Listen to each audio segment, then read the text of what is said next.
Chapter 657. Xiao Xingyun was a sly old fox. How could he not see that Han Zhanmeng was suspicious of the Xiao family? He had been thinking about how to solve this problem for the past few days, but he had not come up with a good idea. Now that he was forced by Han Zhanmeng, he had a sudden inspiration and came up with such a reason. It had to be said that this reason was quite reliable. After all, there was a precedent. Han Zhanmeng was stunned and frowned. After a long time, he said, "If that's the case, Great Elder, please pay more attention to the news.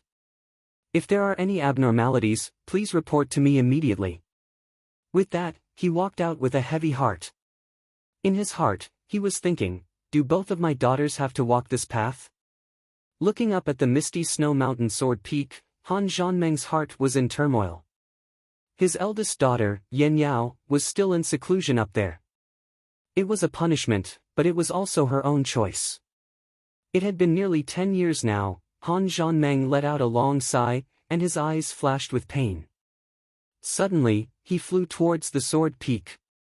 However, he didn't notice that Xiao Xingyun's sinister eyes had quietly flashed with a trace of a relieved smile. "I finally managed to deal with it for the time being." Sword Peak.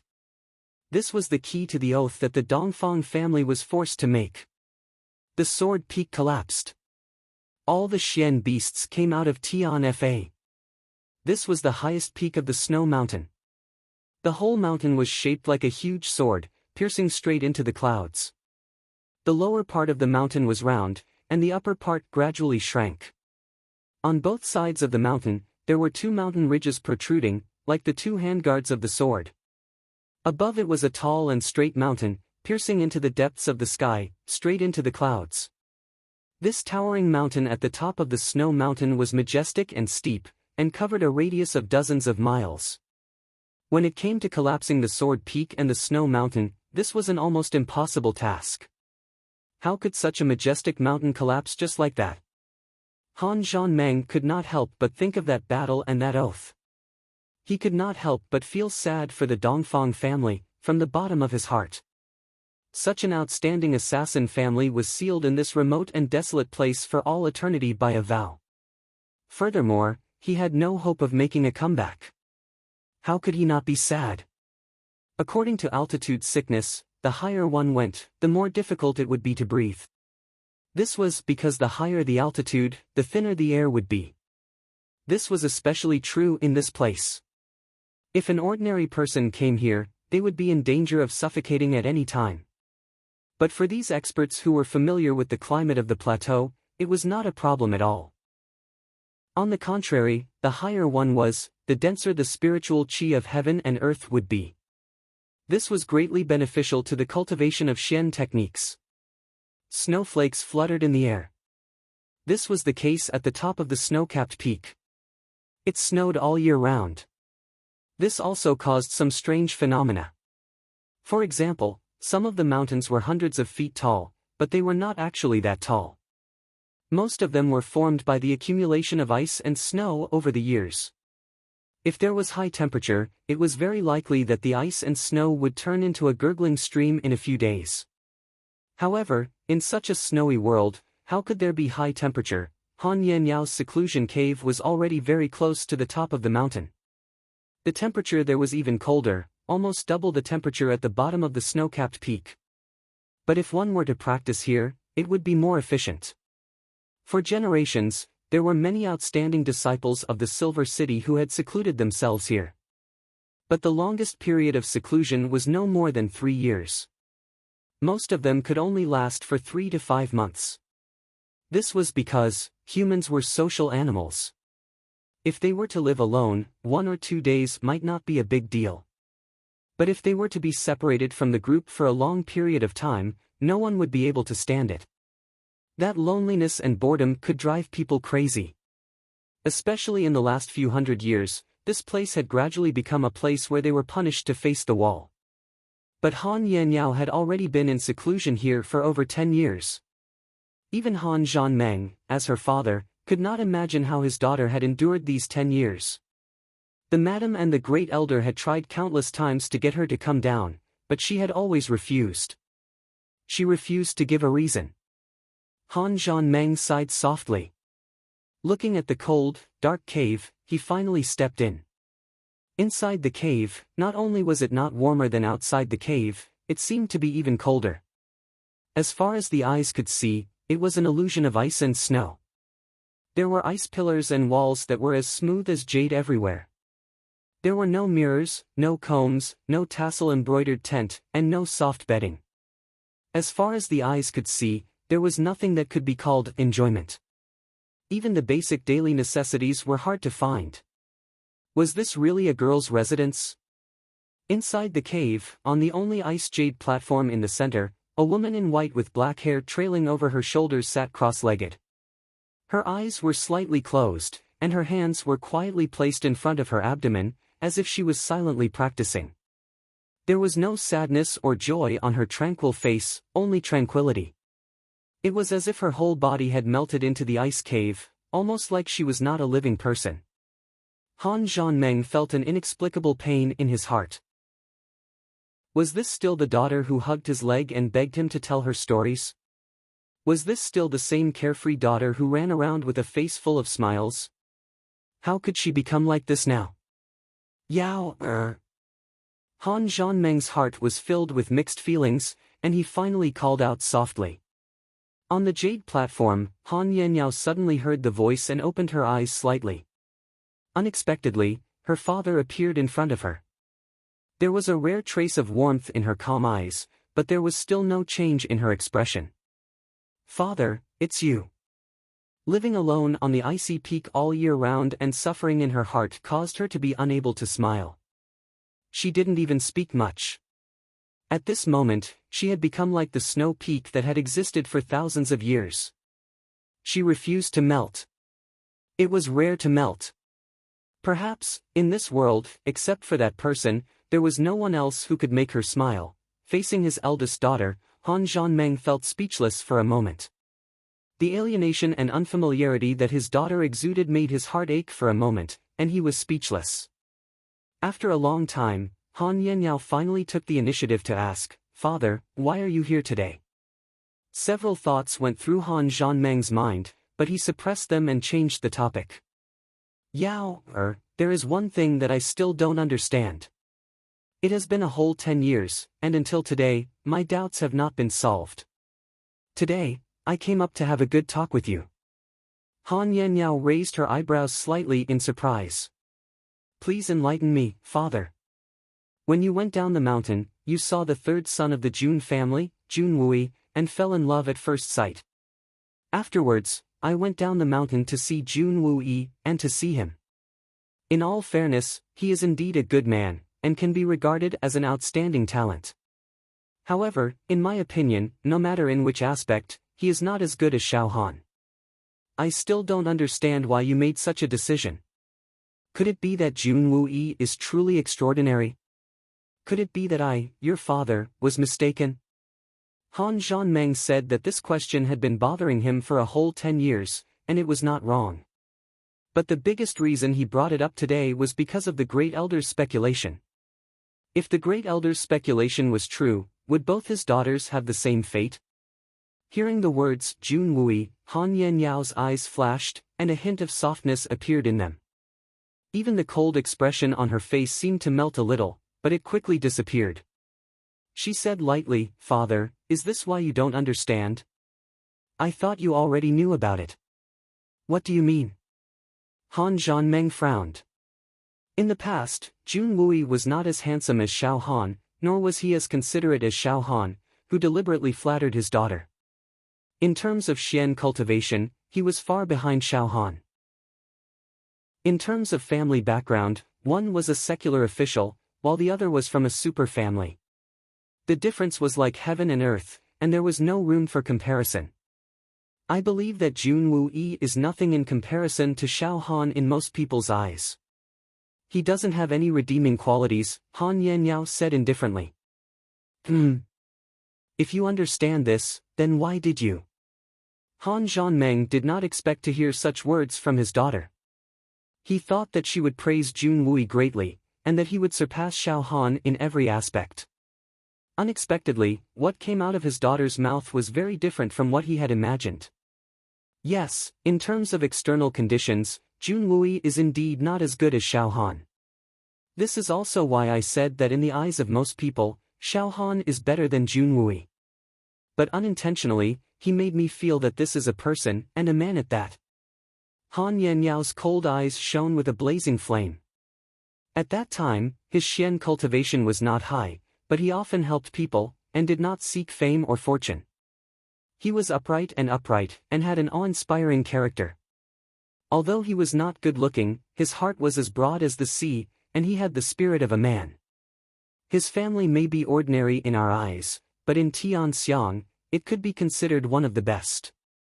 But he did not have the slightest bit of extravagance, nor did he use his power to bully others. He shed his blood for his country and ideals, and at a young age, he was already a blood general, serving the country and its people, and had an illustrious reputation. All of these were his strengths. Based on what his father knew, could Xiao Han compare to him? If Xiao Han was not born in the Xiao family, with his aptitude and breadth of mind, what level could he have reached? Han Yanyao's face showed a trace of gentle reminiscence. Let's put aside these strengths and weaknesses for now. What I remember most is the first time we met in the magnificent jewel hall. His eyes were very clear and free. As she spoke, she slowly raised her head and said, "Father, although your daughter's appearance is not rare, I am confident that it is enough to cause the downfall of a city. In this world, I do not belittle myself, but the number of women who can stand shoulder to shoulder with me can be counted with one's fingers. I believe you will not deny this, right?" Han Zhanmeng nodded silently. Han Yanyao was an outstanding beauty, and could be said to be the most beautiful woman in the Silver Blizzard City. How could he not know this? Even to this day, the title of the most beautiful woman in the city had never changed hands. He had long been used to seeing some of his disciples suddenly stare at his daughter, so how could he not know his daughter's beauty? But when Junwui saw me, although his eyes were stunned for a moment, he returned to normal in a very short time. Han Yanyao's face showed a trace of a shy smile. Then when he left, he was even more resolute, without any worries. I remember that I had a medicinal herb in my hands that he urgently needed, and he practically snatched it, shoved a roll of silver notes into my hands, and left in a hurry. At that time, I was so proud and arrogant, so I followed him. At that time, his Xian cultivation was not even at the gold Xian level, so he naturally did not notice me. I originally wanted to play a trick on him, but I unexpectedly found out that the reason he left in such a hurry was to treat the poison of an injured deputy general, and the medicinal herb was the one he bought from me. The deputy general was plotted against and poisoned deeply. Although the medicine was effective, he was already deeply poisoned and the medicine could no longer take effect. After taking the medicine, he was barely able to speak a few words before the poison attacked his heart and he died. At that time, Junwui was lying on his body, crying, and sucking on the injured part of his body in vain, trying to save him, but in the end, he was powerless. "Father, that was the first time I saw a man cry, and I suddenly understood what it meant to be a brother."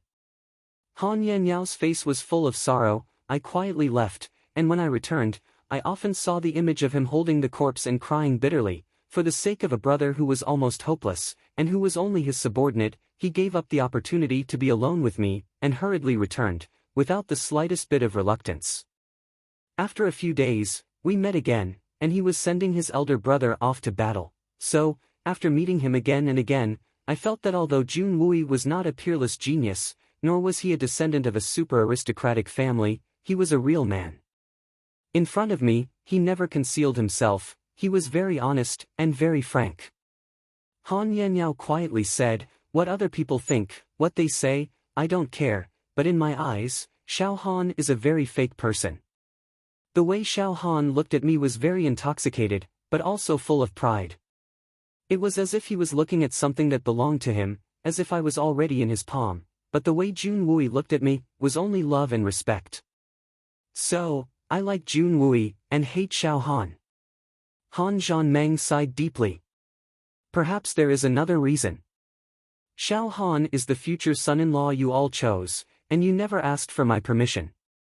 As for Jun Wui, he is the man I like, and I feel that I can rely on him for life. Han Yanyao's voice became more and more calm, but to Han Zhanmeng, it sounded like a daughter shouting loudly. Maybe it was because of the ancestral teachings, or because of the friendship between the two families at that time. The marriage was decided. But after we grew up, did you all feel that Xiao Han is very narrow-minded? Do you know how many disciples have had their hands and feet broken by him just because they said a few words to me? Some of them were even his uncles and brothers. Do you know that Xiao Han is an extremely dissolute person? When he was training in Jianghu, he started to flirt with women the moment he stepped into the secular world. He is even more unscrupulous in his actions. Whenever he does not comply with his wishes, he will use forceful means, and once the other party is stronger, he will use the name Han Cheng, and sure enough, it is always successful. With such a character, can you just close your eyes and let your daughter marry him? Maybe you can pretend that you don't know, but I can't. Of course I understand that you want to marry him, but have you ever thought about whether I would be happy if I really married Xiao Han? Xiao Han's behavior has never been a secret, do you really not know? But father, you still did not change your mind. At that time, did you know, father, I was actually in despair. I was completely in despair. Han Yanyao's eyes slowly filled with tears. Han Zhanmeng listened in a daze, and suddenly his heart was full of regret. Even if he did not know all this, he had at least heard about it. But he had never taken it to heart. He had only thought that after marriage, things would naturally get better. Under the care of the elders of the two families, how bad could things be? Only now did he know that he had made a huge mistake. Han Yanyao said angrily, until I met Jun Wui. Father, I believe that any girl would choose Jun Wui over Xiao Han for the sake of her lifelong happiness, right? He is just a beast in human skin. After the trip to Tianxiang, the Xiao family became even more domineering. From the beginning to the end, Jun Wui did not know my identity, nor did he have the slightest intention of clinging to the Silver Blizzard City. But the Xiao family directly sent people to warn them. Was that a warning? That was a naked humiliation. They even forced me to return to the mountain. After that, they used all kinds of methods to attack the Jun family. What crime did Jun Wui commit? The god of war of a generation, an unparalleled hero, had died with injustice because of them. Jun Wu Meng was a hero, an upright man, but because of us, he died tragically in Tianguanlin. What's more, Jun Wu Hui's two sons also died because of this, and they were only teenagers. Jun Wu Yi had also been beaten into a cripple. The reason why he hadn't died was probably because of Xiao Han's words. He wanted to make him beg for death, but he couldn't. If it was not for me, I would have died on the spot, and the Xiao family even planned to annihilate the Jun family. Didn't you know all this? But did you say anything? Daddy, your daughter's life has been ruined just like that. Han Yanyao's eyes were empty as she looked at her father. It was because of me that Jun Wu Hui and Jun Wu Meng died. Jun Mo Yu and Jun Mo Cho also died when they were young. All of this is because of me. Father, if you were Jun Wui, would you want such a disaster? No matter how much you like this woman, your family all died because of her.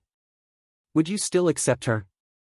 Father, put yourself in her shoes. I have a conscience. People often say, what people do, the heavens watch, karma, karma, karma. But is there real justice? In this world where the fist is the strongest, justice is not in the hearts of the people. Right and wrong are determined by strength. Even if there is someone who has the strength to uphold justice, but due to various reasons, he is not willing to stand up for this tragedy. How many supremes and superior supremes there are in this world, as long as they stand up and say something, they can avoid this tragedy. But they did not. What can they do? What can they do? Han Zhanmeng frowned in pain, looking at his daughter's sorrowful story, but he could not say a word. He felt as if something was stuck in his throat. How could he not know that when his daughter said, someone who has the strength to uphold justice, but due to various reasons, he is not willing to stand up for it, she was talking about him. Facing his daughter who had suffered for 10 years, what could he say? Han Yanniao stood up slowly, her eyes filled with sadness as she looked at the snowflakes floating in the cave, and said slowly, "This cave is very cold, so cold that even I can't stand it. But I don't want to go down, I would rather stay here until I die.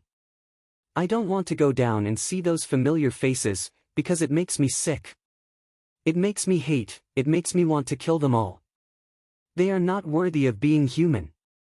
Han Yanniao said quietly, "On the first day I came here, I carved the names of Big Brother Jun Wu Hui and Second Brother Jun Wu Meng on the ice wall, and set up their divine positions.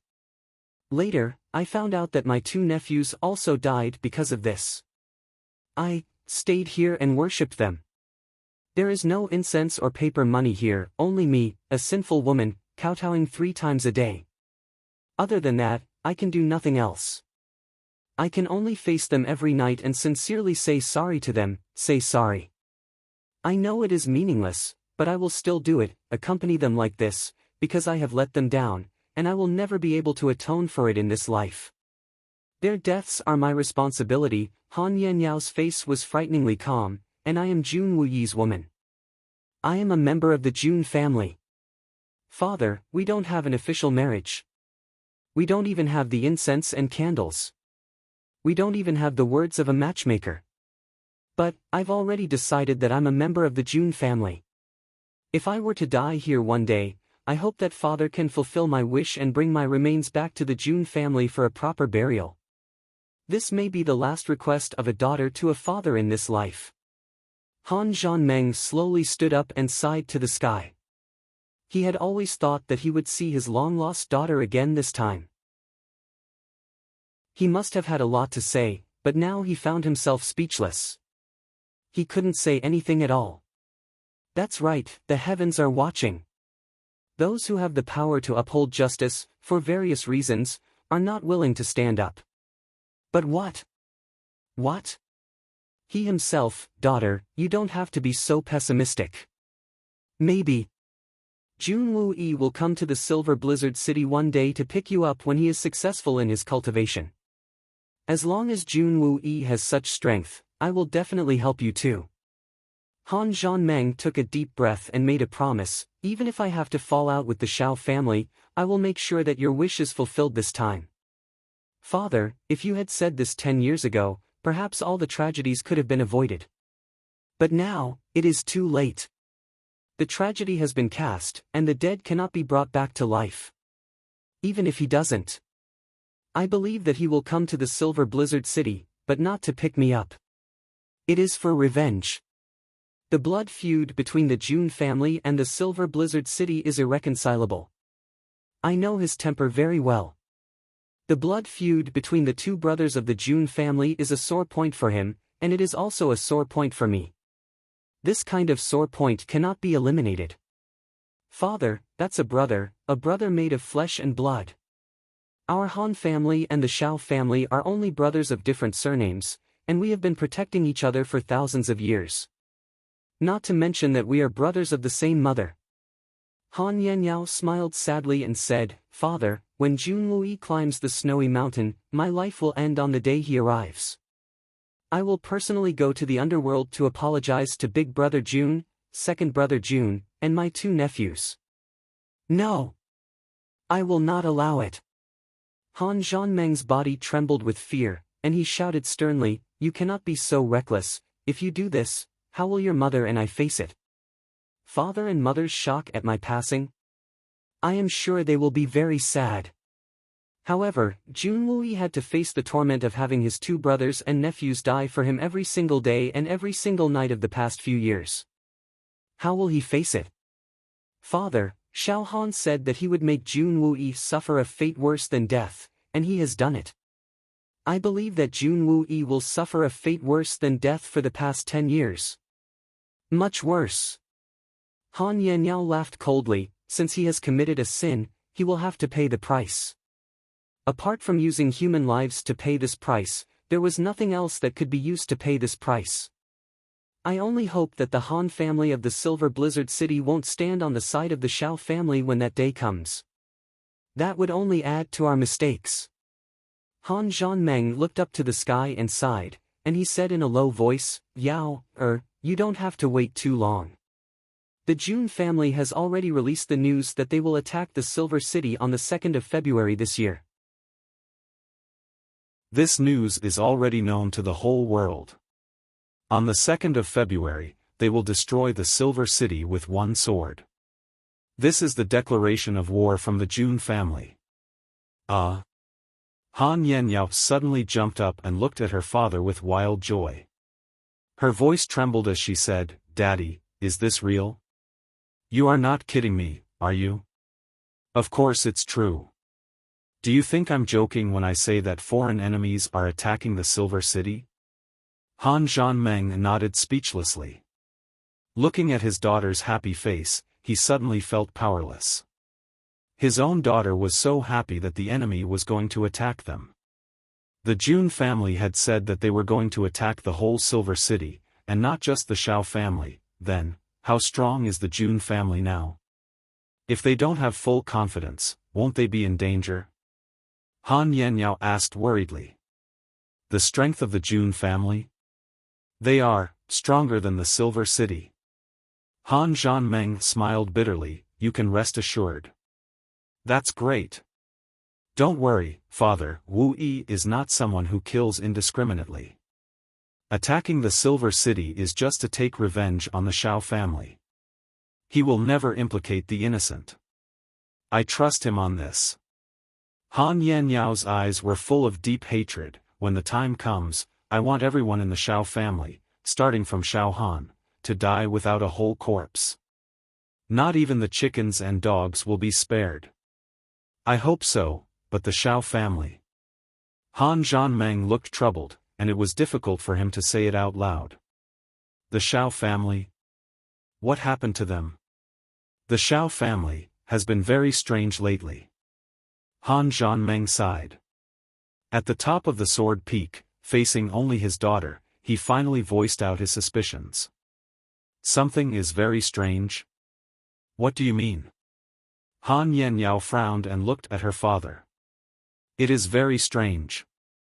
In early autumn, the third elder and the others signed a contract with the 7 swords of the Silver City and went down the mountain with your sister. They still haven't come back. Han Zhanmeng sighed, the information that was sent to me was very strange.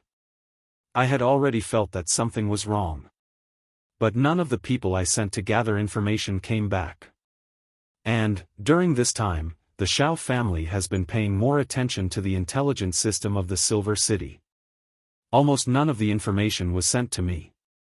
So I feel very depressed, and the sense of crisis is very strong. It seemed like something bad was about to happen. This premonition is very strong. The Shao family, for so many years, you have spoiled the Shao family. This is nothing new. Han Yenyao said calmly, internal strife is destined to be unavoidable. No matter how deep their friendship was in the past, it couldn't resist the arrogance of being spoiled generation after generation, which led to the wild ambition of wolves. This is not something to be alarmed about. What I am most worried about now is that Meng went out with them. Will she? Han Yanyao's eyes were full of anxiety. The great elder speculated that Meng is very likely to be like you. Han Zhanmeng shook his head, but I feel that there is something fishy about it. Xiao Han and Xiao Fengwu are also in the team, but they didn't come back. Even if they are like me, there is nothing strange about it. Because the whole Shao family is just a bunch of trash. No wonder I didn't see that bastard Xiao Han during this time. So they went out. Han Yenyao paused and said seriously, Father, you have to be careful of the Shao family's tricks. You can't be careless. Also, in this war, we can't let the Shao family be dragged into it. Since he said that he is going to take revenge, the Shao family's fate can be predicted. If the Han family gets involved, the consequences will be unimaginable. Han Zhanmeng sighed and avoided the question. Have you decided to stay here? The Jun family's people will come in 20 days at most. Don't you want to go down? Go down. Han Yanyao smiled sadly, but did not say another word. Her eyes stared blankly at the snowstorm outside the cave. Then, she quietly turned around and walked to an ice wall, standing there for a long time. Han Zhanmeng walked closer and saw a few lines of words engraved on the ice wall: Late Brother Jun Hui's Memorial Tablet. Late Brother Jun Hui Wu Meng's Memorial Tablet. Nephew Mou and Nephew Mo Chao's Memorial Tablets. For memorial tablets. The inscription was, Unfilial sister-in-law Han Yanyao stands in tears.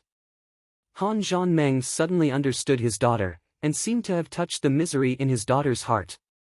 These 4 names were like 4 mountains that had heavily pressed down on his daughter's body. They carried an ancient and desolate feeling, and had separated his daughter and Jun Wu from each other.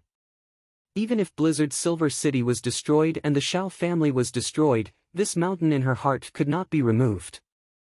Han Yanyao's dream of a lifetime had been shattered the moment the Shao family had dealt with Jun Wu Hui. There was no more hope for her to realize her dream. She was still supporting herself to live, just waiting for revenge. Just waiting for the right time to atone for her sins. At that time, she would use her own life to atone for her sins, to express her guilt. Was this the retribution of those who had the power to uphold justice, but for various reasons, refused to stand up for her? Han Zhanmeng got up sadly and floated down the sword peak, full of worries. Behind him, amidst the clouds and mist, a graceful white-clothed figure, her black hair fluttering in the wind and snow. She was currently gazing into the distance. On the face of this peerless heavenly fragrance, clear and cold tears slowly slid down. When they fell to the ground, they had already frozen into beads of ice. She stood there quietly, as if she had been standing at the peak of the sword peak since ancient times. Chapter 658. Han Zhanmeng went straight through the main hall of the Silver Blizzard City, and then quietly left through a secret passage, arriving at a secret place halfway up the mountain. This place was still within the secret passage, and only this secret passage could lead to this place. Although this place was located in the middle of the mountain, the concentration of heaven and earth spiritual chi here was far purer than any other place on the snow mountain. Even the peak of the sword peak where Han Yanyao was located was far inferior. The stone room was very spacious, with a circumference of about 100 feet. It was like an underground hall. There were many stalactites hanging in the air, forming a variety of strange shapes and sizes. On the surrounding stone walls, there were countless glittering and translucent spots of light, shining brightly. These were all kinds of unknown crystals that were naturally inlaid on the stone walls.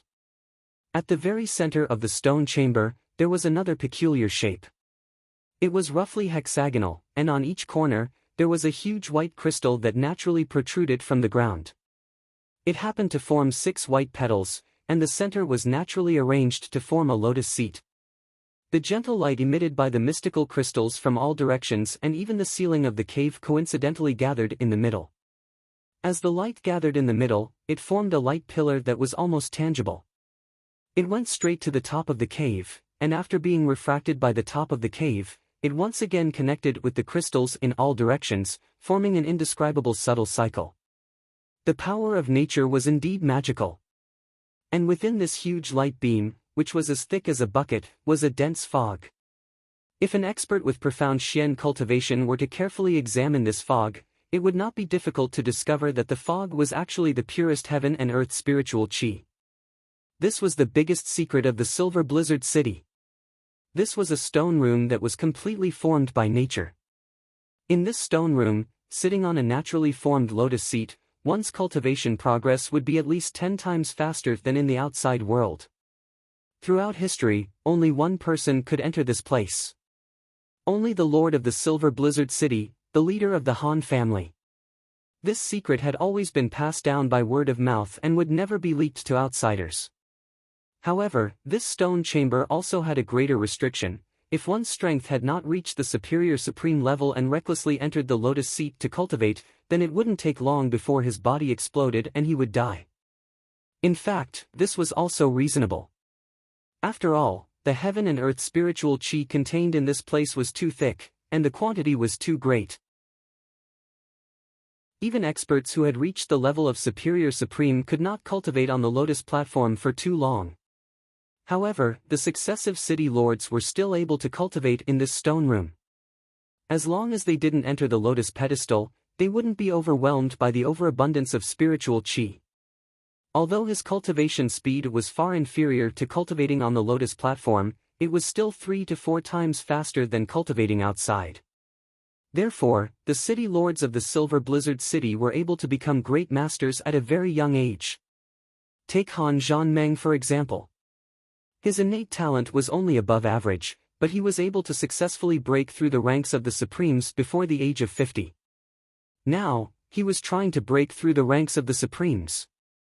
This was a mysterious cave that was accidentally discovered when the Silver Blizzard City was being built. Once it was discovered, it was immediately classified as a top secret. After the decline of the other two families, the Han family continued to keep this secret until now. Even though the Shao family had almost controlled the entire Silver Blizzard City, they still had no idea about this secret. The Lord of the Silver Blizzard City was sitting upright in that milky white beam of light.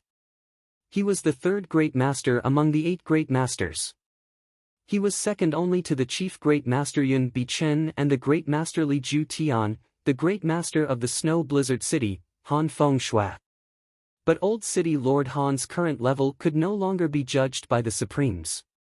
In fact, he had already surpassed the Superior Supreme level and reached an even higher level. This was the magical effect of this mysterious cave. Ever since Han Feng Shui had successfully broken through to the Superior Supreme level, he had kept this shocking news a secret. He had only passed the position of City Lord to his son and had been in seclusion in this cave for 30 years. After Han Zhanmeng came in, he did not dare to make a sound and only stood quietly at the side. After a long time, the light finally moved slightly and an old man in white floated out. His clear eyes looked at Han Zhanmeng and said, "Meng, why have you come here today? You look so anxious. Is there something urgent?" The corner of Han Zhanmeng's mouth twitched, and a strange feeling arose in his heart. His youngest daughter's nickname was Meng, but his old father still called him Meng. He didn't know whether to laugh or cry. Come to think of it, when Han Zhanmeng had named his youngest daughter, Han Yen Meng, he had this thought in mind: no matter what, I'm the lord of the city, and I'm also her father, but you still call her Meng, every day, it makes me feel uncomfortable. But it was not convenient for him to say it out loud, so he named his youngest daughter Meng. What he meant was, your granddaughter is also called Meng, so you can't call me Meng anymore, right? There should at least be a little bit of taboo, right? Who would have thought that her father, who had always been wise and far-sighted, seemed to be unaware of this? He still addressed her as Menger when he saw her, and also called his granddaughter Menger when he saw her. The 2 generations of father and daughter had the same name. Han Zhanmeng sighed and finally decided not to think about this infinitely depressing problem anymore. He had never won against his old father. He got straight to the point and said, "Father, the situation in Silver City has been very strange recently. I have analyzed it for a long time and finally came to a very unexpected conclusion. I hope you can give me some advice." Han Zhanmeng's face was very serious and he said slowly, "Father, the Shao family has been very sneaky recently. I even suspect that they are secretly plotting something against the Silver City." The Shao family. Han Feng Shui's eyes flashed and he laughed. Old Master Han was already over 100 years old, but from his face, he seemed to be about the same age as his son. If not for the fact that he deliberately kept his hair white, he would have looked like Han Zhanmeng's brother. "Just be careful, don't worry too much." Han Feng Shui said indifferently, "The Shao family's perverse actions over the years are almost over. I guess their wild ambition has finally reached its peak.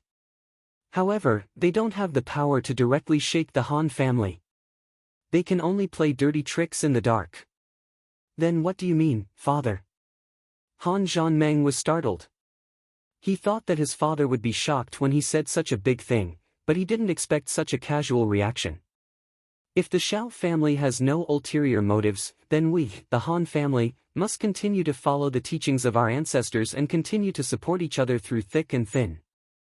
This is the teachings of our ancestors and must not be violated. And we, the Han family, have been doing this for thousands of years. Of course, we must continue to do so. Han Fengshui said lightly, the relationship between the Shao family and the Han family is complicated.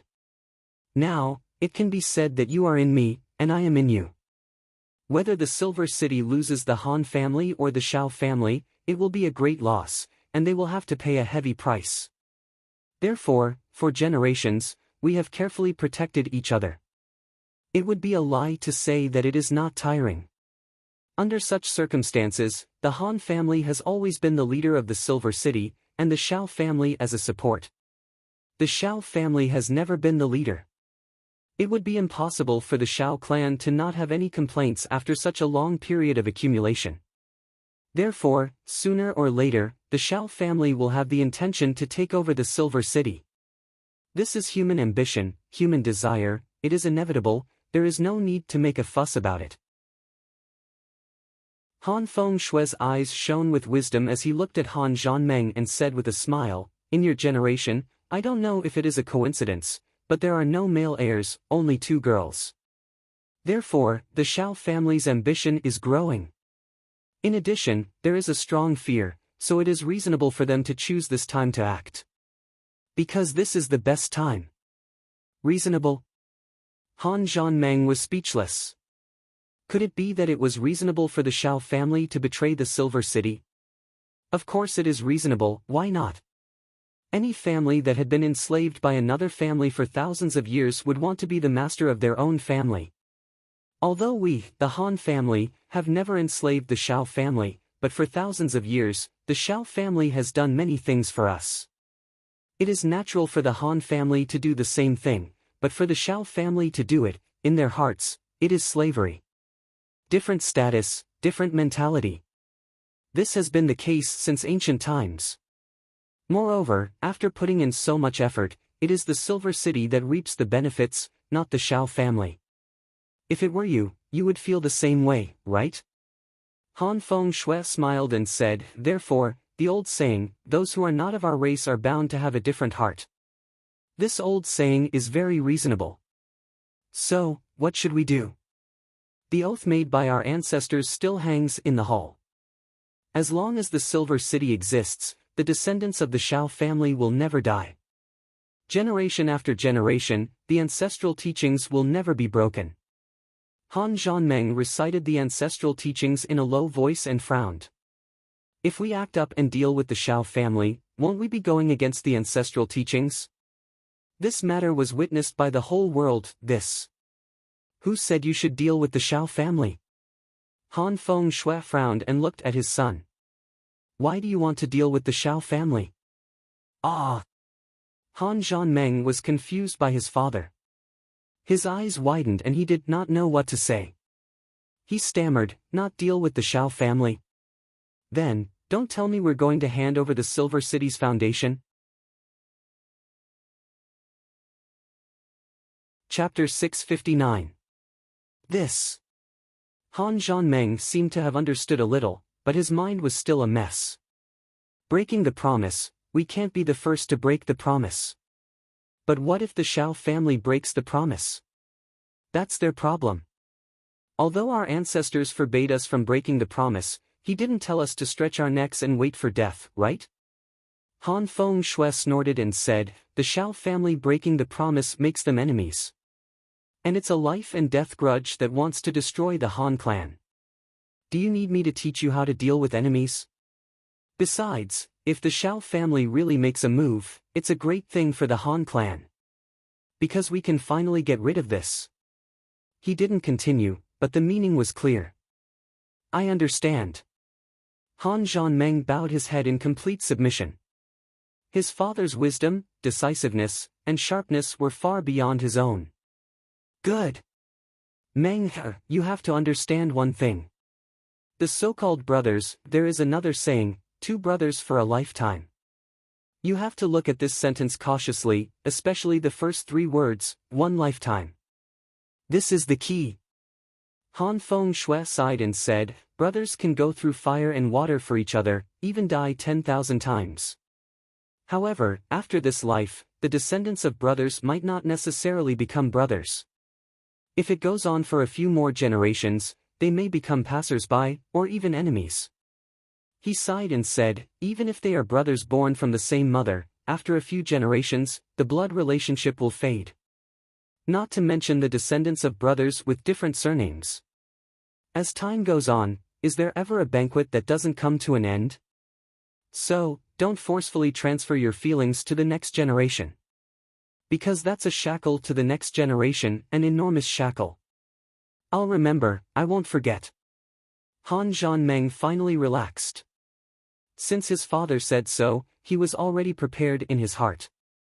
The reason why I mentioned this to you today is to wake you up, to let you understand that you made such a mistake with Yao, and Meng, And because of this mistake, how much tragedy has it caused? Do you understand? Han Fengshui looked at his son helplessly and even a little annoyed. But it was only after the Shao family begged me to agree to the marriage. It was difficult for me to refuse. Han Zhanmeng lowered his head guiltily. You stopped the Shao family from seeking revenge after the incident with Yao. So, you felt that you owed them something. So, you gave them more and more power in the Silver City, and let them take charge of some important places. But, you didn't know that this was an irreparable mistake. Once there was such a wound, it would not heal. The more you accommodate them, not only will they not feel grateful, but it will also encourage their ambitions. So, if the Shao family rebelled, it was actually because you allowed them to do so in the past 10 years. Han Fengshui looked at his son sternly. You should know that you are the leader of the Silver City. He was the master of the Silver City. Even if the Shao family was dissatisfied, what could they do? If he dared to show his true face, he would be punished according to the family rules. As a leader, if he did not have cruel and ruthless methods, how could he not fall? So, your benevolent character has cast the root of this betrayal. You must take this as a warning. Fortunately, it has happened now. If it happens again after I die, then wouldn't the thousands of years of hard work of our ancestors belong to the Shao family? Then, how will you face the Han family ancestors? Han Zhanmeng was sweating profusely. He was ashamed beyond words. Han Fengshui smiled and said slowly, well, it's good that you understand. It's not too late to mend the pen after the sheep is lost. You should go out first. You should know that the Silver City still has the Han family. Even if the Shao family rebelled, they wouldn't be able to do much. He gently sneered.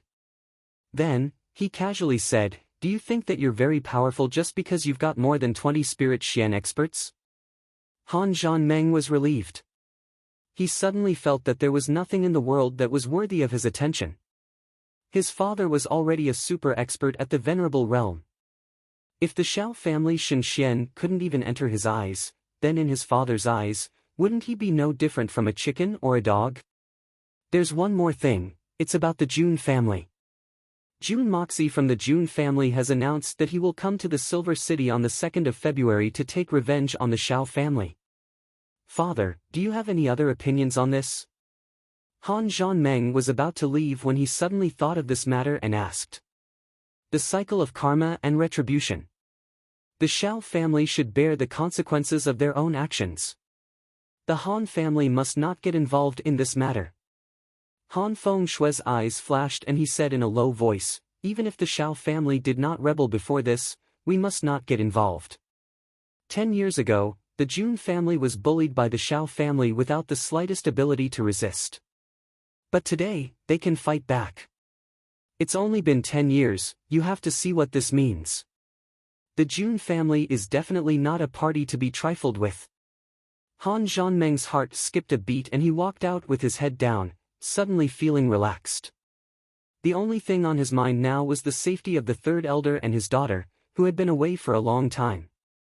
He no longer cared about the Shao family's little tricks in the Silver City. Maybe Han Fengshui was confident and thought that everything was under control, but how would the truth turn out? This was something that no one could say for sure. Nothing was absolute in this world, everything was possible. The 14th of the first month. Jun Mo Xia frowned as he sat in front of Princess Ling Meng's bed. He stretched out his finger to feel her pulse. Duge Xiao Yi, who was beside him, had a worried look on her face as she asked anxiously. How is she? She won't die, Jun Moxie said lightly. Why are you so cold? Duge Xiaoyi pouted and rolled her eyes at him. Sister Raimu is so pitiful, and you are still making sarcastic remarks. When will Sister Raimu wake up? Pitiful? She is indeed pitiful. But there are so many people in this world who are more pitiful than her. She is definitely one of the luckier ones in this world. After all, she still has us to take care of her. Jun Mo Xia slowly retracted his finger and said lightly, her injury was actually not that serious. Wen Songyu's palm was extremely powerful, but it wasn't aimed at her. She was so desperate to save her mother that she took it head-on without caring about her own condition. She was pushed down by the huge force, and when she fell, she accidentally hit a stone on the ground, which injured her skull and caused a blood clot in her head. That's why she was unconscious until now. If I were to break it open for her, I would be able to wake her up immediately. But now, her consciousness is in a mess. Even though she is unconscious, it is still the same. If she wakes up at this time, her skull injury has not healed yet. Once she becomes emotional and we are not around, it is very likely that her blood vessels will burst and she will lose consciousness forever. So, I will try not to move her. Let her wake up after her trauma is basically healed. Poor Sister Raimu. I don't know how she will face such a cruel fact after she wakes up. With tears in her eyes, the little girl looked at Princess Raimu lying on the bed and said pitifully. But the next moment, she returned to her usual self. Her pretty big eyes stared at Jun Moxie with jealousy. Brother Mo Xia, has your mistress been looking for you these days? No. That girl can't wait to hide from me. How dare she look for me? Jun Moxie smirked and pinched Duge Xiaoyi's smooth and pretty face. He chuckled and said, I have a way to deal with little Lolas like you, ha ha ha. Duge Xiaoyi blushed and shouted, who is the same as that girl? I am not a loli. During this period of time, she had already understood the meaning of loli. Listening to these words, it was obvious that Jun Moxie was thinking that she was too small. How could she tolerate this? She immediately puffed up her cheeks and retorted angrily. You say you are not a loli. Then what are you? Jun Moxie held back his laughter. Duge Xiaoyi rolled her big eyes and suddenly chuckled. She actually struck a flirtatious pose and said in a seductive voice, my place is big. I am already a big girl. It is not a problem for me to get married. Oh? The place that should be big is big? Where is it big? Why can't I see it? Come here, let me feel which part is big. Jun Moxie said in surprise and reached out his hand curiously. Pervert. Duge Xiaoyi jumped and dodged it. She hugged her chest and said with hatred, I said. I can get married. Who asked you to check? Really? Then. I will definitely find a good husband for you in a few days. Jun Moxie was shocked and immediately said seriously, Xiao Yi, what do you think of Tang Yuan? Leave it to me as long as you nod your head. Jun Mo Xia vowed solemnly. Duge Xiaoyi was instantly furious. She screamed and jumped into his arms. She opened her mouth and bit his shoulder with her snow-white teeth. Jun Moxie howled and bared his teeth. Little girl, why are you like Little White? Your teeth are really good. After saying that, he remembered that he hadn't seen Little White for a long time. He couldn't help but ask, where's Little White? Little White is big now. I can't carry him anymore. Duge Xiaoyi whistled proudly. Suddenly, a white shadow rushed in and jumped into Jun Moxie's arms. It was Little White with a leopard head and big eyes. Damn, he's really heavy. Jun Moxie grabbed its two front paws and pulled them down. He roughly estimated that this fellow was at least 50 kilograms. He actually grew so fast. When Sister Shui Yen was here, she often fed it, so it became fatter and fatter. Its body also became bigger and longer. It's not little white anymore, it's big white now. Dugu Xiaoyi mumbled, it's big now, but it's not as cute as before. She suddenly became excited and said, but little white is very powerful now. My brothers can't beat it anymore. Ha! June Moxie was shocked. How old is this fellow now? The 7 bull-like strong men of the Dugu family can't beat it anymore.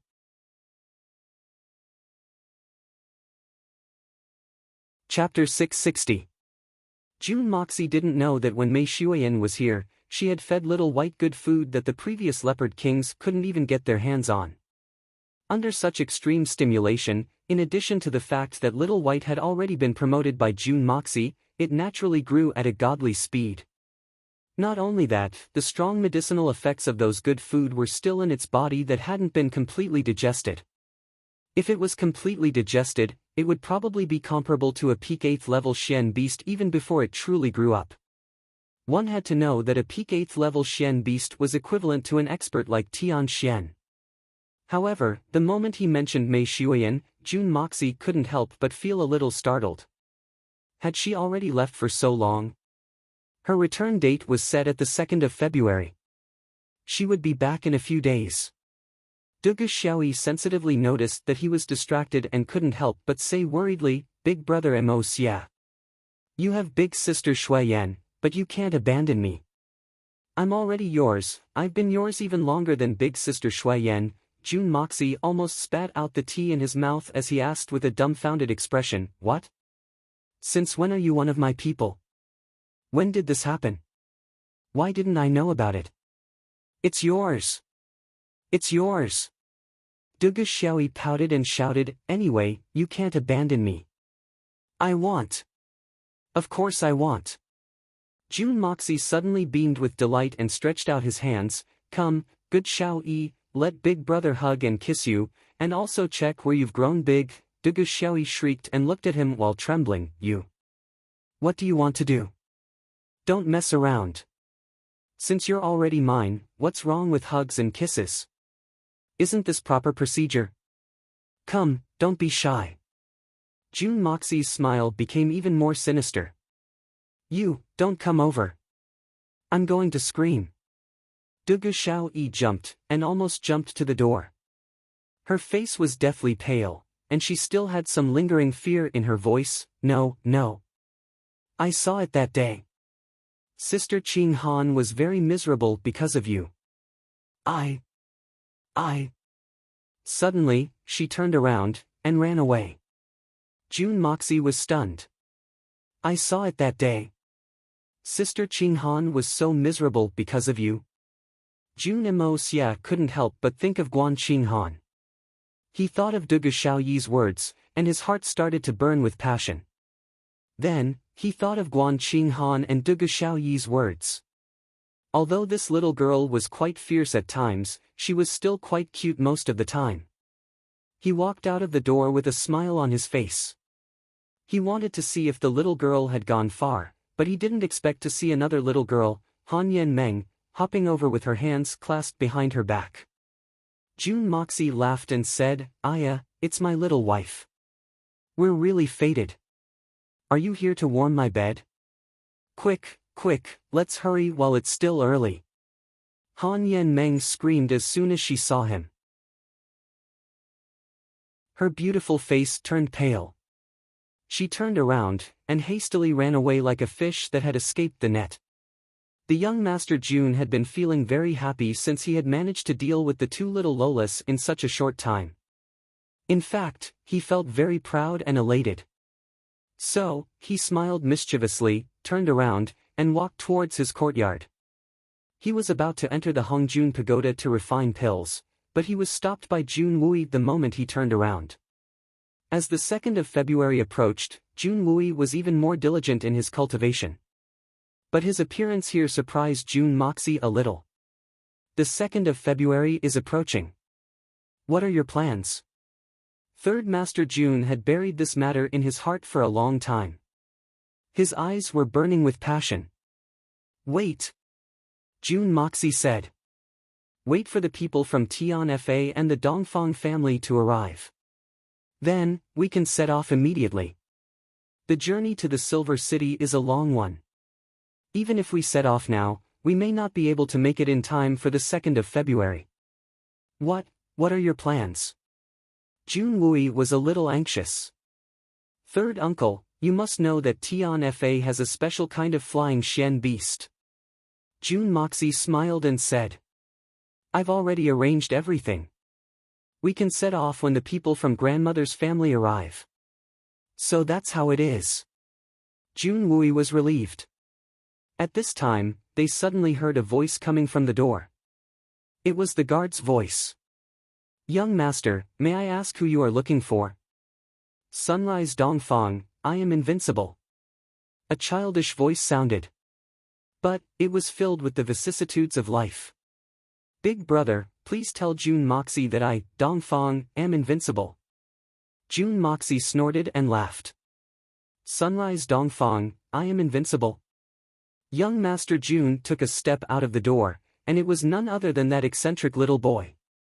Jun Moxie pretended to be serious and said, It's actually Dongfang. Hero has arrived. The walls of my house are shining. May Hero Dongfang rule the martial world for thousands of years. Cousin. Ha ha ha. I'm here. It was Dongfang and little Huai outside the door. They opened their arms and rushed over. Suddenly, they stopped and scratched their heads. What did you say? What? Rule the martial world. This is an exclusive slogan that I, your cousin, specially made for you, Hero Dongfang, Jun Moxie said sincerely. Sunrise Dongfang, I am invincible. Since I am invincible, I am invincible. Wouldn't it be a waste if I don't establish a world-shaking cause? So, naturally, I want to unify the martial world for thousands of years. What do you think, Hero Dongfang? Jun Moxie said with a smile. Sunrise Dongfang, I am invincible. Unify the martial world for thousands of years. Dongfang repeated it twice. Then, his eyes lit up. He laughed and said arrogantly, Not bad. Not bad, that's great. Unify the martial world for thousands of years. This is the direction that I, Dongfang, will work towards after I am invincible. Cousin, you're really too talented. Just a few simple words made my blood boil. This is a noble goal. Although thinking of it is equivalent to half the success, the other half still needs perseverance to be completely successful. Jun Moxie encouraged him. Yes, yes. I understand, I understand. Dongfang Xiaobai's eyes lit up as he fell into an extreme fantasy.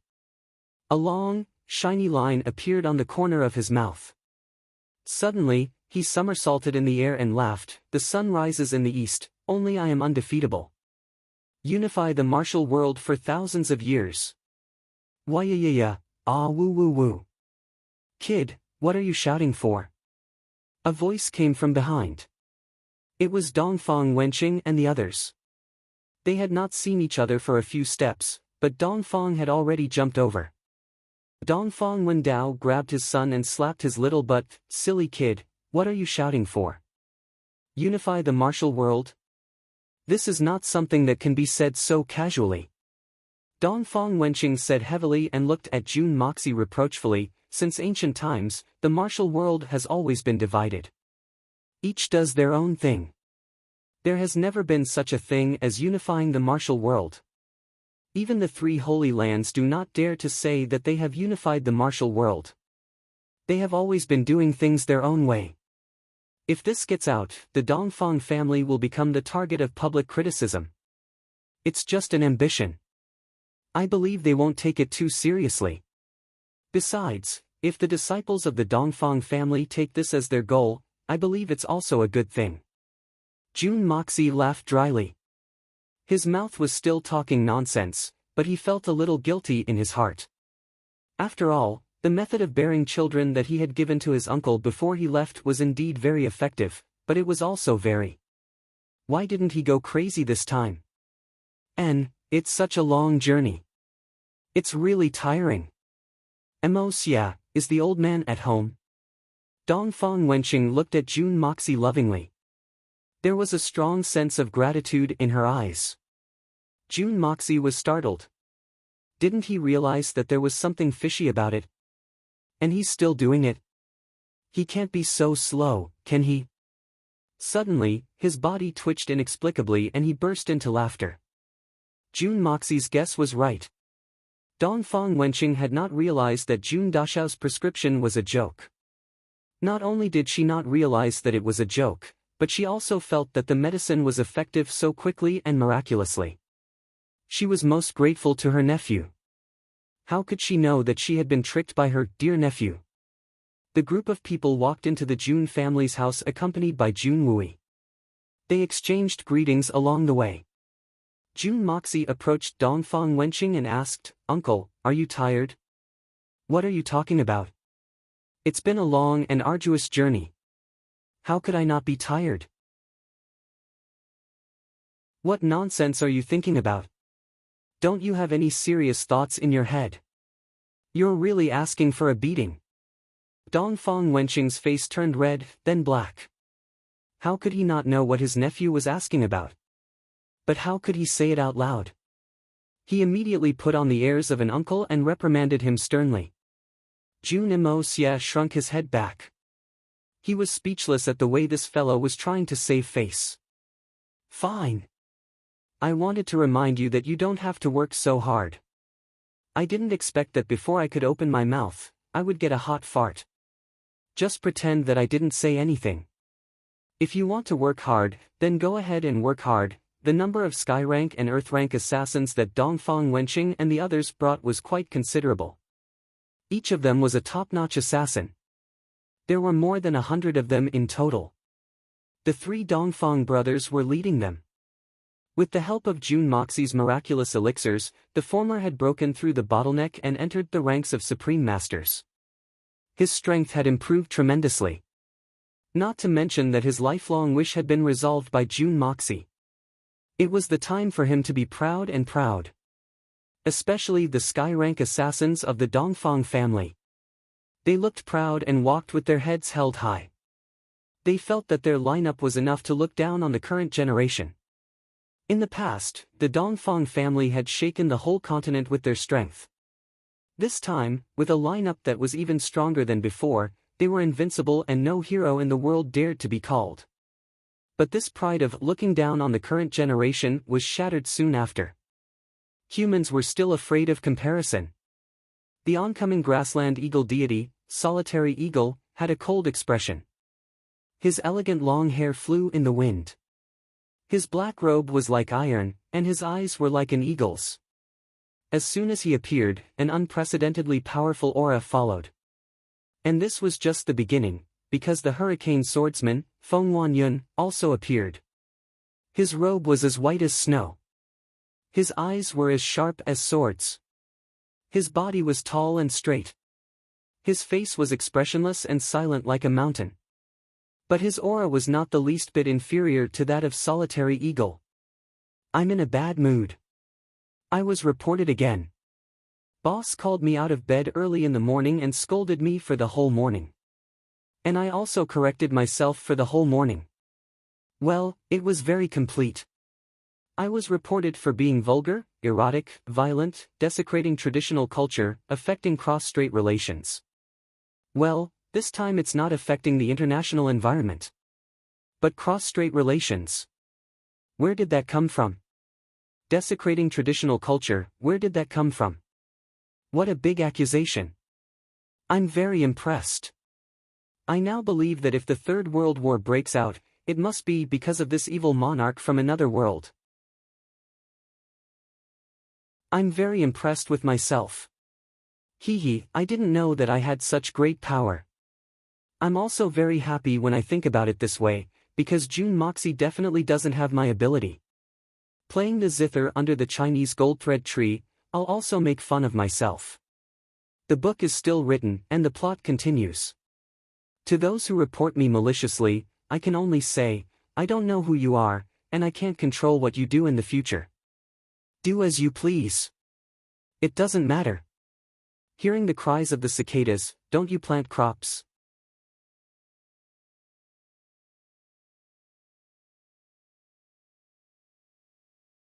At most, they would have more high-end forces than now, but their follow-up forces and potential would definitely not be as abundant as now. Each of these beast kings had consumed a pill just as they were about to break through and used it to charge forward in one fell swoop. In other words, each and every one of these beast kings had unimaginable potential for future development.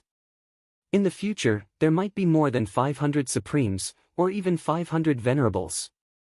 This was because they had already passed the most difficult stage of transformation, and they were about to break through the next stage in one fell swoop. In the future, his cultivation would definitely progress at a tremendous pace. From now on, their journey to becoming a venerable one would be a bright and smooth one. It was just a matter of time. If there were really more than 500 venerables, Mei Shuyan felt terrified just thinking about it. In fact, she even felt a little panicked. But the blood in her body also began to heat up. Right now, even if the 3 holy lands added up, there would not be more than 20 venerables. Even if the younger generation improved, it was just a matter of replacing the old with the new. It would definitely not exceed this number by too much. But Tian Fa, as long as there was enough time, they could produce 500 venerables. Or even more. What a terrifying number that was. And all of this was bestowed by Jun Moxie. At the front of the troops were the 8 beast kings led by Long Crane and Bear Mountain. The youngest Condor King was the most tragic. He had been in seclusion for a long time and had finally broken through with great difficulty. The moment he came out, he discovered that his Condor tribe had actually produced more than 10 beast kings who had successfully transformed. This shock was no small matter. After breaking through with great difficulty, he was filled with confidence. But at the same time, he felt that his position as a beast king was so unstable that he was almost scared out of his wits. Mei Shuyan naturally would not mistreat her youngest brother. She gave the Condor King a pill, causing him to leap up another level. Only then did the Condor King calm down. But at the same time, he also felt a wave of regret. If I had known that there were such good things, why would I have gone into seclusion? How much suffering did I have to go through? How much trouble did I have to go through? How much trouble would it have saved me if I had just eaten 2 pills like eating candy? This thought of his led to a beating. This Condor King who had just come out of seclusion was directly beaten into a pig's head by Tiger King and Bear King. The 2 beast kings were filled with grief and indignation. All the good things were brought back by us. But the ones who were abused the most were the 2 of us. Was there still justice in this world? Seeing that their youngest brother was still trying to act innocent after taking advantage of him, the 2 beast kings did not hold back. Without another word, they went forward and gave the Condor King a beating. It was a beating that was even more explosive than a beating. With regards to this matter, Mei Shuyan, as the boss, had many complicated matters to attend to. She definitely could not turn a blind eye to everything and allow the Condor King to be tortured for 2 days straight. Since it had just broken through, it definitely needed more training. Hence, the Condor King was tortured to the point where its feathers were almost torn to shreds. Is that all? Is everyone here? Mei Shuyan raised her eyebrows and asked sternly. Everyone is here. Long Crane stood up straight with his mouth wide open. This mission is of great importance. There must be no mistakes. All the flying beast kings will accompany us. In addition, select 1,000 peak-level flying Xian beasts and prepare to carry everyone to the snow mountain. This matter must be done properly. Mei Shuyan gave the order lightly, but her tone was full of authority and unquestionable. Yes. Long Crane was naturally in charge of the flying beast kings, so he hurriedly agreed. Bear Mountain, you leave 50 people behind to guard the Tian Fa forest. The rest of you, set off together. Mei Shuyan looked coldly at Bear Mountain. Yes. Bear Old Third puffed up his chest and replied in a high-spirited manner. Everyone wear a piece of clothing. It's fine when you're a Xian beast, but now that you've turned into a human, how can you look like this? Mei Shuiyan frowned. Of the 500 beast kings in front of them, other than Long Crane and Bear Mountain, who were well-dressed because of their brother-in-law, the rest of the beast kings were still in their human forms and were naked. They only had some leaves to cover their bodies, making them look like the Hulk. Yes, boss. Big Bear beamed with delight as he agreed. He called out to a few bear tribe members and turned to leave. Not long after, he came back, each of them carrying a mountain of red cloth in their arms. It was the leftovers from the previous purchase. Bear Mountain did not stand on ceremony. He raised his nose and ordered, "Everyone, take a piece of red cloth and wrap it around your body. Make a tree bark belt and tie it around your body.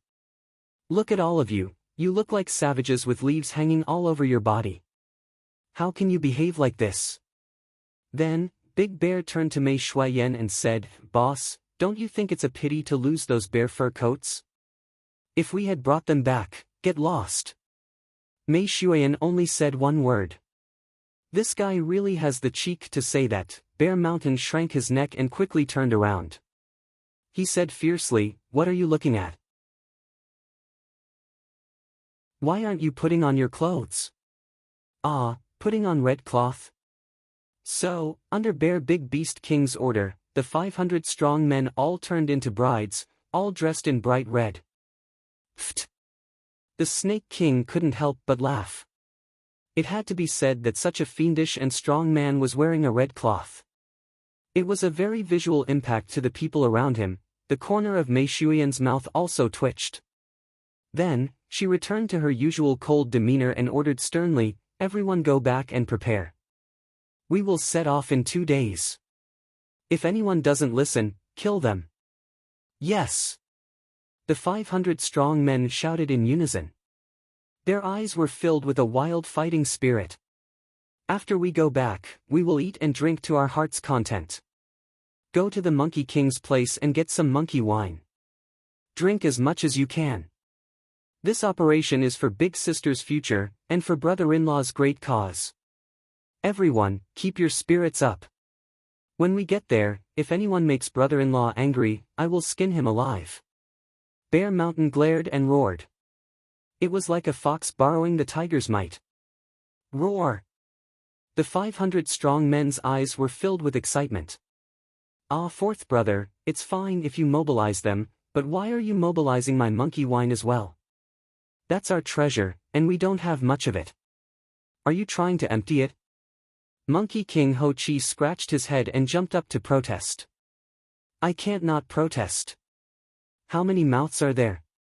If everyone drinks to their heart's content, then the monkey race's 100 years of brewing wine will be gone. What's wrong? Are you distressed for Big Sister and brother-in-law?" Bear Mountain, Earthcracker, Sherbucho, and the others asked maliciously. Ho Chi was scared and panic-stricken. His face was as red as his buttocks. Who's anxious? It's just a little wine, right? Drink it. I don't feel distressed. Brothers. Everyone, go and get the wine. The Monkey King is very generous today. He just said that everyone can drink as much as they want. Don't be polite. If you can't drink it, you can take it away. Bear Mountain raised his arms and shouted. Wow! A strange roar pierced through the sky of Tian Fa. Monkey King Ho Chi wanted to cry, but no tears came out. The 500-plus people scattered like 500 excited brides. Their bright red clothes reflected the snow on the ground, making them look like nimble flames as they dashed towards the Monkey Clan's gathering place. Mei Shuiyan couldn't help but laugh. She stood up and walked down with Qian Sun Serpent Queen. Big Sister. Ho Chi looked at her pitifully. Ho Chi, isn't it just a little wine? Is it worth it to feel distressed? Mei Shuiyan rolled her eyes at him and said in a low voice, I'll give you one more divine pill later. You won't feel bad about it, really? Ho Chi opened his eyes wide. His eyes turned red in an instant. He looked like a pair of fiery eyes at this moment. Really? Mei Shuyan nodded and smiled. Wahaha, roar. The Monkey King screamed and jumped. He did a dozen somersaults in the air. Then, he rushed out and shouted, "Drink! Everyone, drink to your heart's content. If it's not enough, we have a secret warehouse over there. We can drink as much as we want today."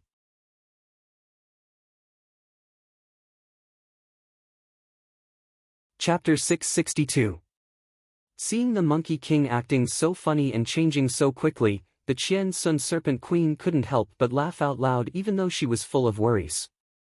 In the distance, the 9th-level Xian beasts, who had just transformed into their human forms, were wearing red cloths. They were twisting their butts as they chased after each other. A strong aroma of wine had already spread throughout the Tianfa forest. At the same time, on a mountain peak far away from human habitation, this place was an independent mountain peak surrounded by mountains. This place was very close to the Pillar of Heaven's mountains. Surrounded by mountains and ravines, this mountain peak stood out from the rest.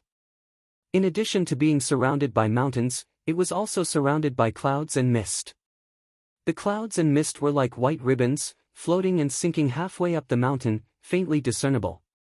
An elegant figure came as if riding the wind. From the foot of the mountain, he did not seem to stop at all. He went all the way to the peak of the mountain as if he was riding on the clouds. With a wave of his sleeve, a leisurely strong wind slowly blew out from his sleeve. It was gentle and slow. However, a pile of rocks in front of him suddenly silently turned into stone powder that filled the sky. With a wave of this person's sleeve, the stone powder was flung out with a shwat sound. It was unknown how far it flew. On the ground of the mountain peak, a wide platform with a circumference of 40 to 50 feet appeared out of thin air. The man smiled faintly. His hands grasped the air and suddenly lifted up. In the center of the platform, a large stone suddenly rose up slowly. It was as if it had originally been placed on the ground. The large stone slowly rose up, and its shape constantly changed subtly. Finally, it turned into a small and exquisite tea table. It was smooth and clean, and the light was like a mirror. That person did the same thing and made 3 more armchairs next to the small tea table. Although the armchairs were made of stone, they were extremely comfortable to sit on. The lines were even softer, as if they were made by heaven. That person chuckled and casually grabbed a stone the size of a human head. He casually squeezed it, and in an instant, it turned into a teapot. On the teapot, there were dragons and phoenixes embroidered on it, vivid and lifelike. Even a famous craftsman might not be able to carve such exquisite craftsmanship. The teapot was ready, and a few teacups appeared one by one. At this time, he stopped and took out a small bag from his bosom. There was only a small handful of tea leaves in it. The man carefully poured it into the teapot, and then with a wave of his right hand, the pure white snow on the mountain peak actually flew over from the void and condensed above the teapot. Then it automatically turned into a pool of clear water and poured into the teapot. In a moment, the teapot was full. The man waved his hand, and the snow in the void disappeared without a trace with a shwa. The man slowly sat down on the main seat of the 3 armchairs and held the teapot in his hand. In just a moment, the teapot actually emitted traces of hot air. After another moment, the water in the teapot was completely boiling. A rich tea fragrance floated out and did not dissipate for a long time. He gently lifted the teapot and first poured himself a cup. The tea was dark green in color, and the bottom could be seen. The strong fragrance filled the air. He took a sip, and a faint smile appeared on his face. This man looked to be only about 30 years old. His face was like jade, and his lips were red and his teeth were white. His eyes were like bright stars, and his eyebrows were like distant mountains. He wore a white robe with a light green belt around his waist. It was slightly tightened, but it made him look even more elegant and elegant. He leisurely sat down. Sitting at the peak of this mountain range, it was as if he was sitting in his own home. The piercingly cold mountain wind blew his hair and robe, and his entire person seemed to be riding the wind and flying away. Anyone who looked at him would know that he was a graceful and talented scholar. However, no one would have thought that this scholar would have such a heaven-defying technique. Without a sound, even the clouds at the waist of the mountain didn't move in the slightest. Almost at the same time, two figures strangely appeared behind the white-clothed man. It was as if they had been standing there for a long time. "You've come." The man in white did not turn his head and said lightly, "I've prepared some good tea. I'll treat you to a cup. The tea has been boiled 3 times, and the timing is just right. This is produced by the only 10,000-year-old tea tree in the Immortal Palace. It only produces a few taels of tea every year. You're lucky." Behind him was a purple-robed old man and a middle-aged man in hemp garments. Both of them looked confident and at ease. They looked like ordinary people who had never practiced Xian skills before. The purple-robed old man casually sat down on an armchair. This old man had round eyes and a leopard's head. His stature was tall and sturdy, and his body was strong and healthy. His face was covered with a curly beard. At first glance, he looked like a fierce Zhang Fei. It seemed as if he did not have the slightest bit of scheming. Anyone who saw him for the first time would think that he was a reckless and impulsive man. If one were to say that this person did things according to his heart, and did not consider the consequences, no one would doubt it. In short, he was the most typical symbol of a well-developed but simple-minded person. However, such a person was actually the master of one of the 3 holy lands, the master of the illusory ocean of blood, Huyan Ao Bo. This person could not be underestimated. Anyone who dared to look down on this straightforward man would pay a heavy price. They would either die, or eventually serve him. No matter how shrewd, careful, or intelligent they looked, they were no exception. This was not a rare thing. If he was a brainless person, how could he lead one of the 3 holy lands, the illusory ocean of blood? If one had to give an evaluation, then Huyan Ao Bo was definitely an iconic person who pretended to be a pig to eat a tiger. Mo Wudao, you little white face. Pei, you old white face. What should I say about you, old man? 200 years ago, you had the appearance of a white-faced scholar. You're still the same now. Just looking at you gives me a headache. You made yourself look like a little white face. Don't tell me you want to go out and seduce innocent women. You shameless old thing, you haven't used it for 80 to 100 years. Can you still use it?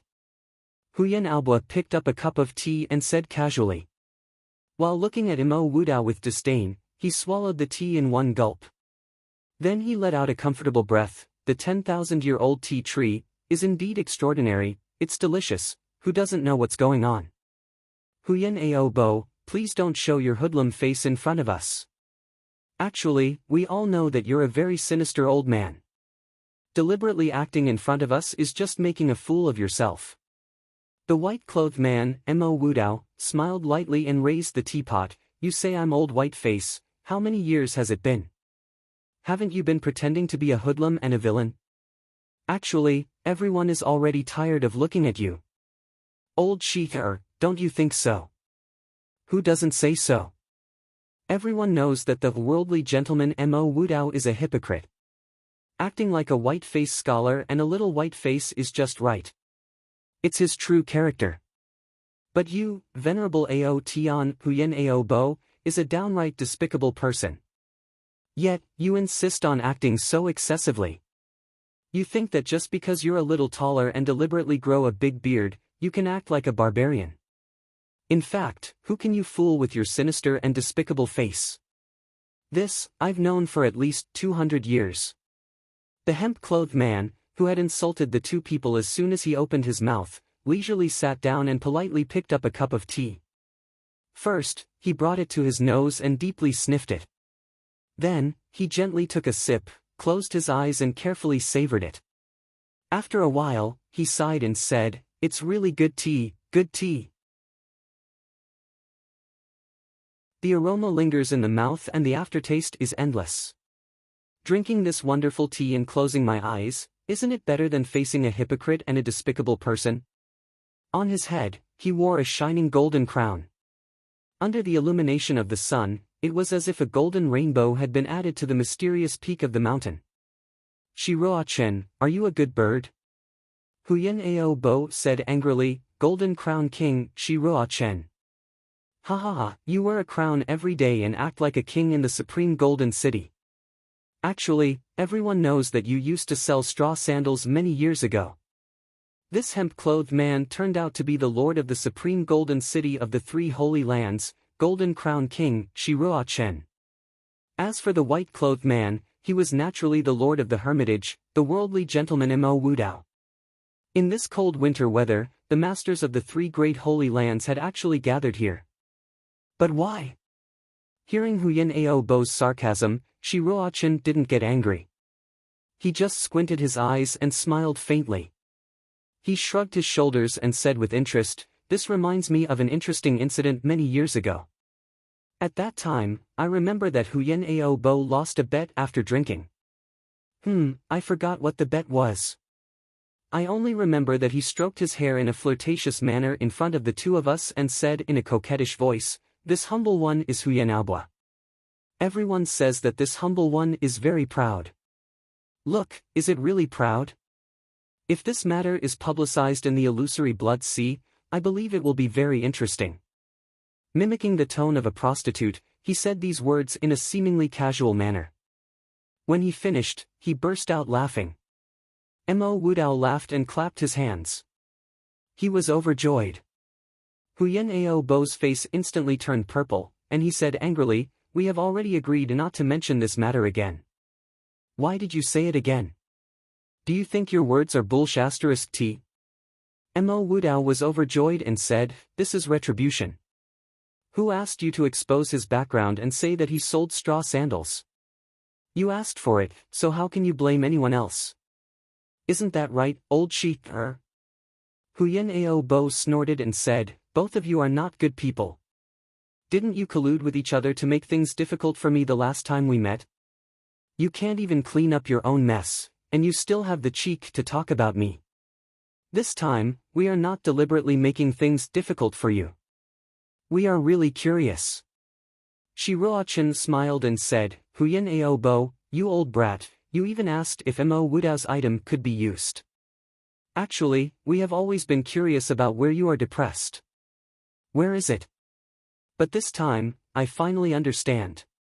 You are already over 300 years old, but you still have a son who is not even 50 years old. You are really depressed where you should be depressed, and erect where you should be erect. I admire you, ha ha ha.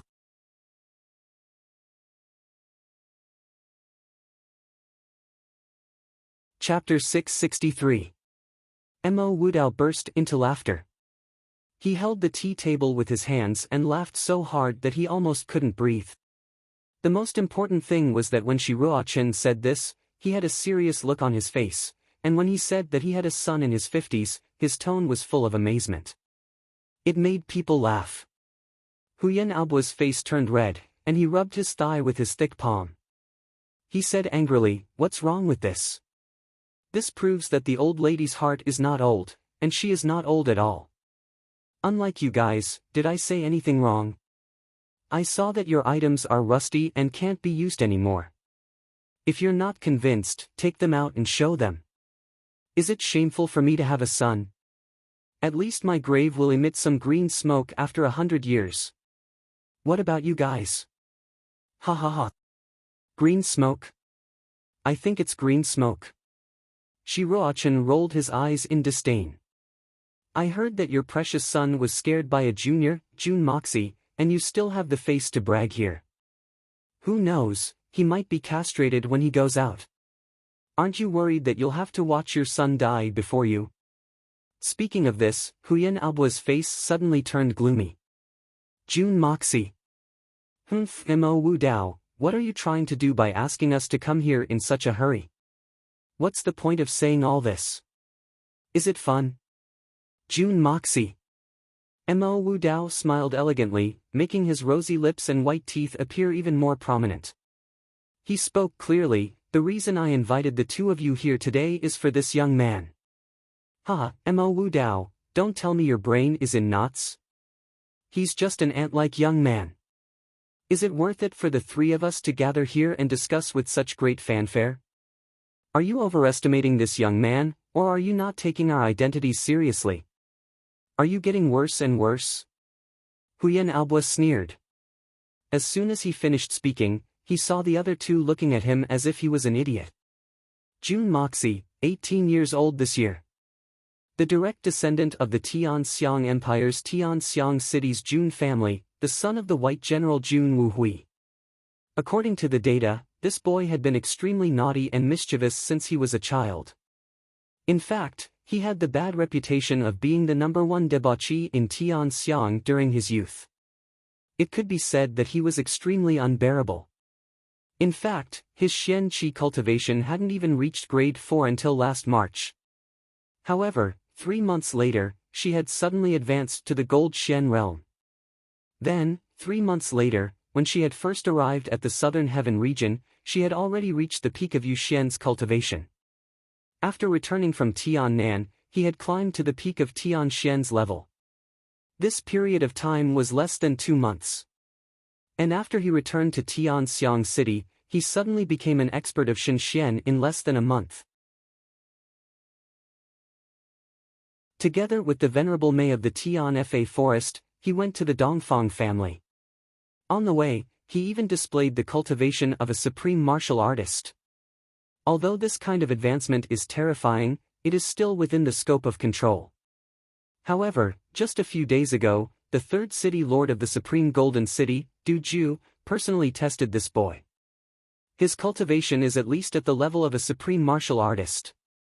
When one reaches the level of a supreme martial artist, it is extremely difficult to control him. Shi Ruochen slowly explained everything that had happened in Jun Moxie's life in detail. Towards the end, his tone became heavy. This young man, from a mere grade 3 to the level of a supreme martial artist, did not even take more than a year. He successfully broke through more than 30 levels and climbed to the ranks of the world's top experts in one fell swoop. Huyen Aobo, I don't know if you still think that Jun Imo Xia is just an ant that can be crushed at any time after listening to this. Do you have the confidence? Anyway, I don't.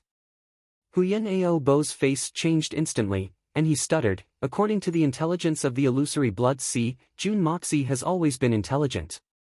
For the sake of the Jun family, although he has extraordinary skills, he has been enduring humiliation ever since he was a child. He has never revealed his powerful strength and only played around with the name of a playboy. The so-called playboy and mischievous playboy is just a facade, but how did he become like this?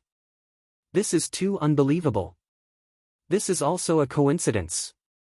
The Supreme Golden City has just brought in a talented newcomer as a reserve candidate for the war for seizing the heavens.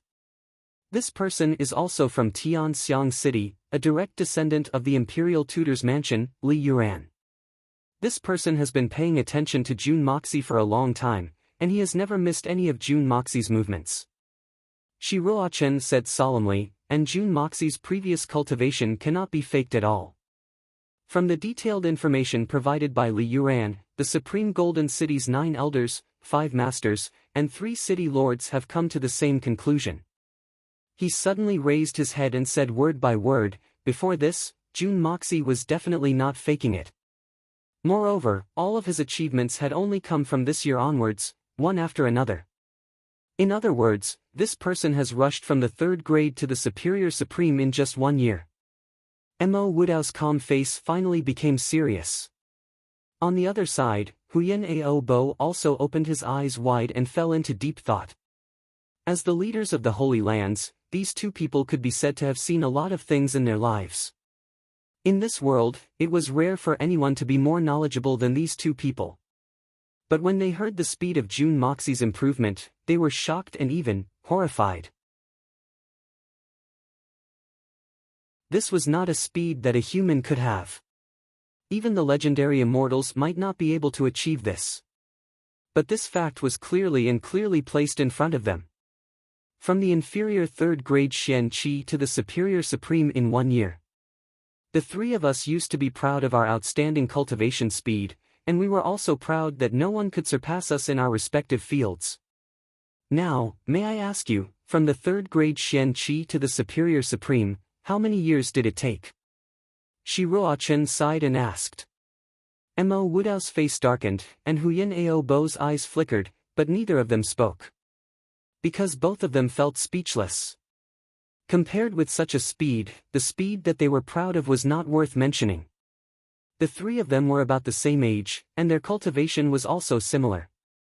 They were confident that they were all geniuses, and their speed of cultivation was one of the things that they were proud of.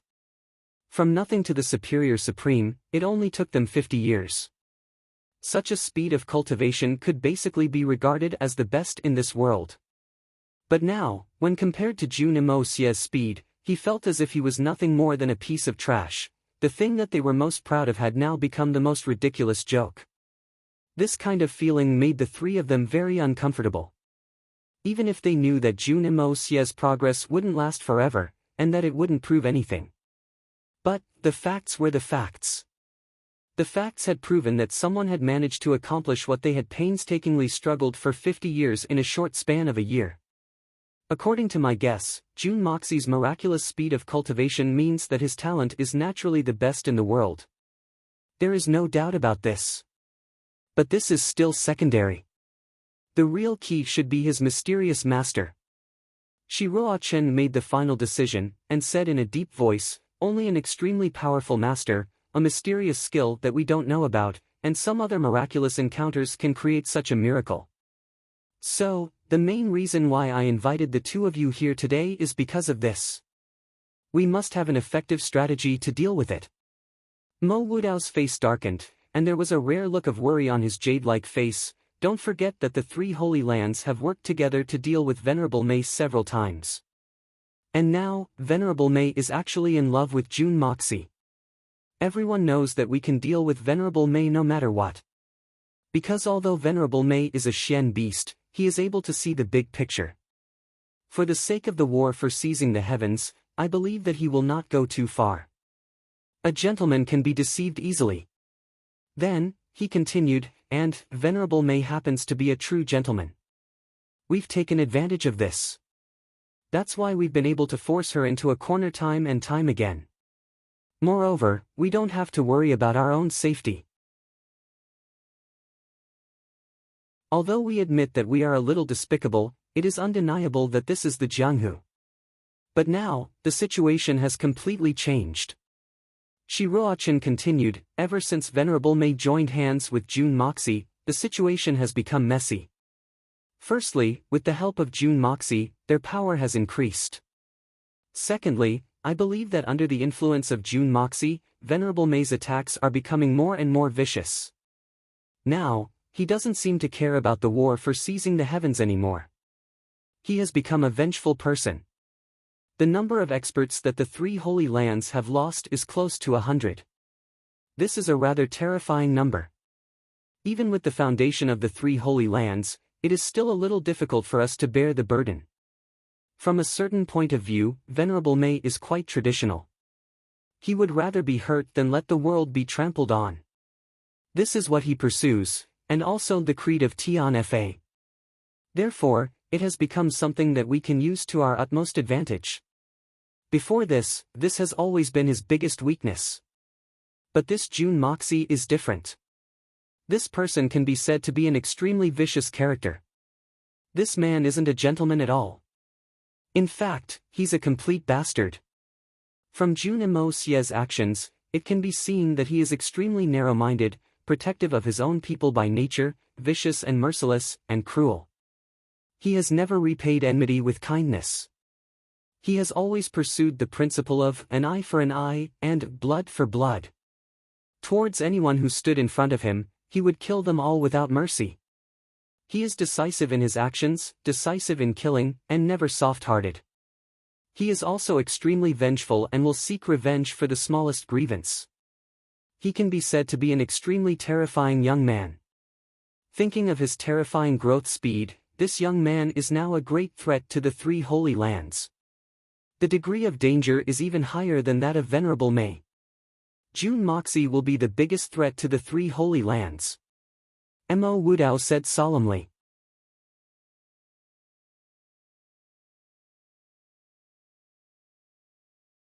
Chapter 664. Shiroa Chen sneered, I'm not the only one who said this.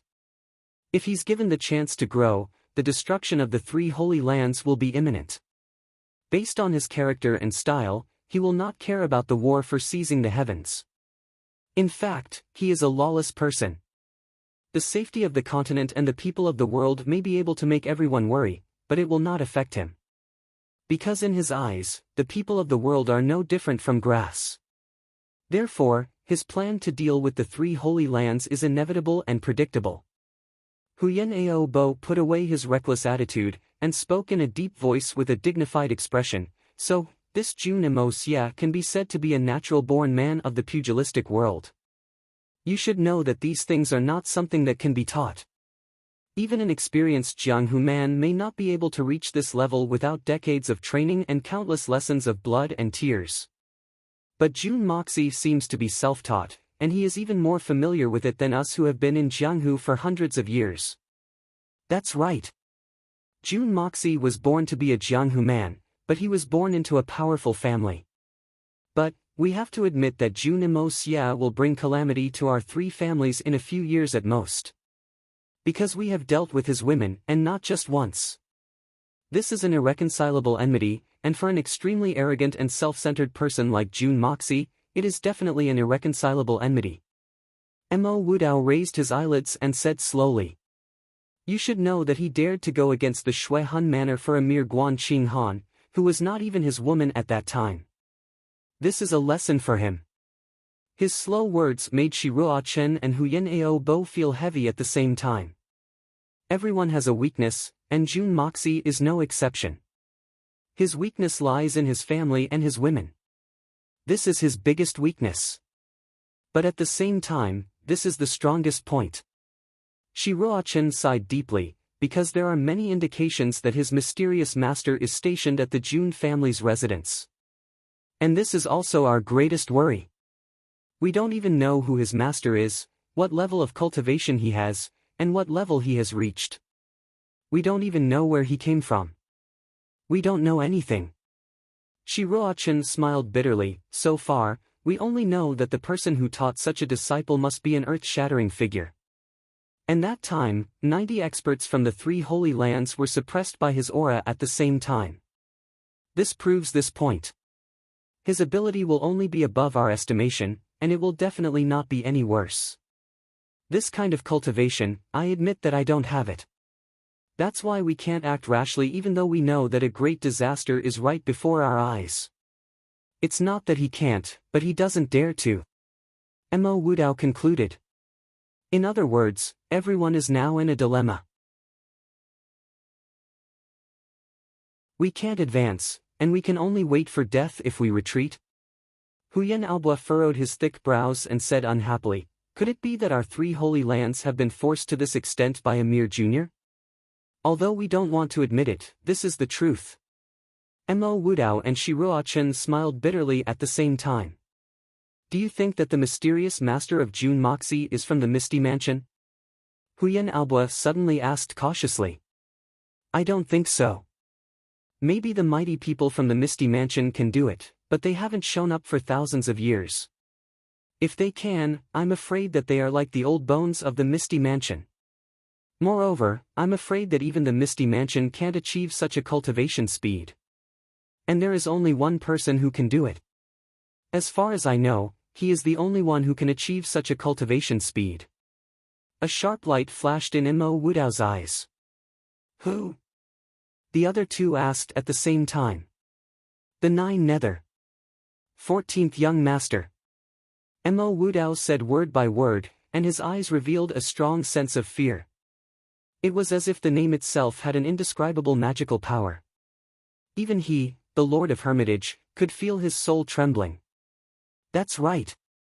Huyen Aobo and Shi Ruochen sucked in a breath of cold air at the same time, only that monster could do this. But the Misty Mansion and the 9 Nether Secret Realm have been in conflict for tens of thousands of years.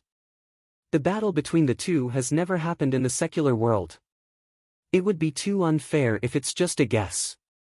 Besides, the 9 Nether 14th Young Master might not have the patience to train his disciple.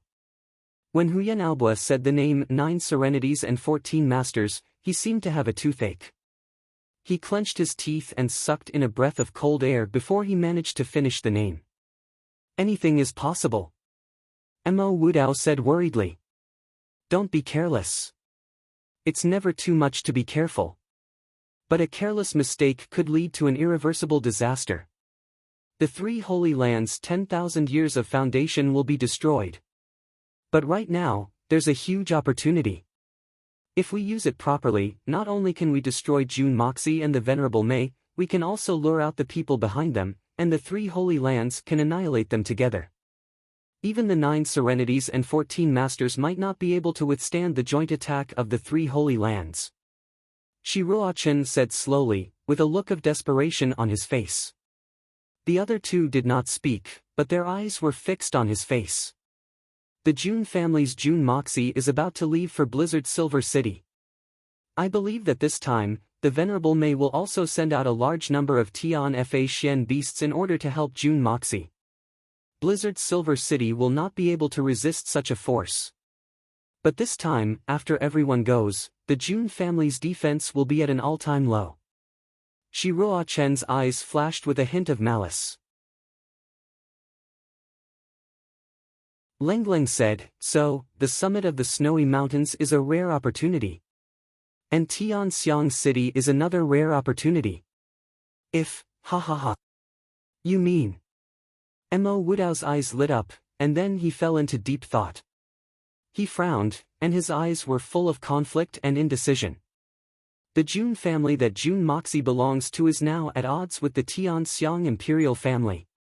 And the Jun family's power is not something that a mere imperial family can resist. But this time, we will make an exception and intervene. Among the three princes, the three holy lands can support one of them.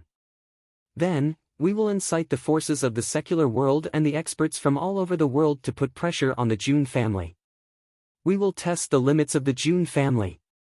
When Jun Moxie and the Venerable Mei go to Blizzard Silver City, we must make a mess of the Jun family, and let the hidden expert in the Jun family surface.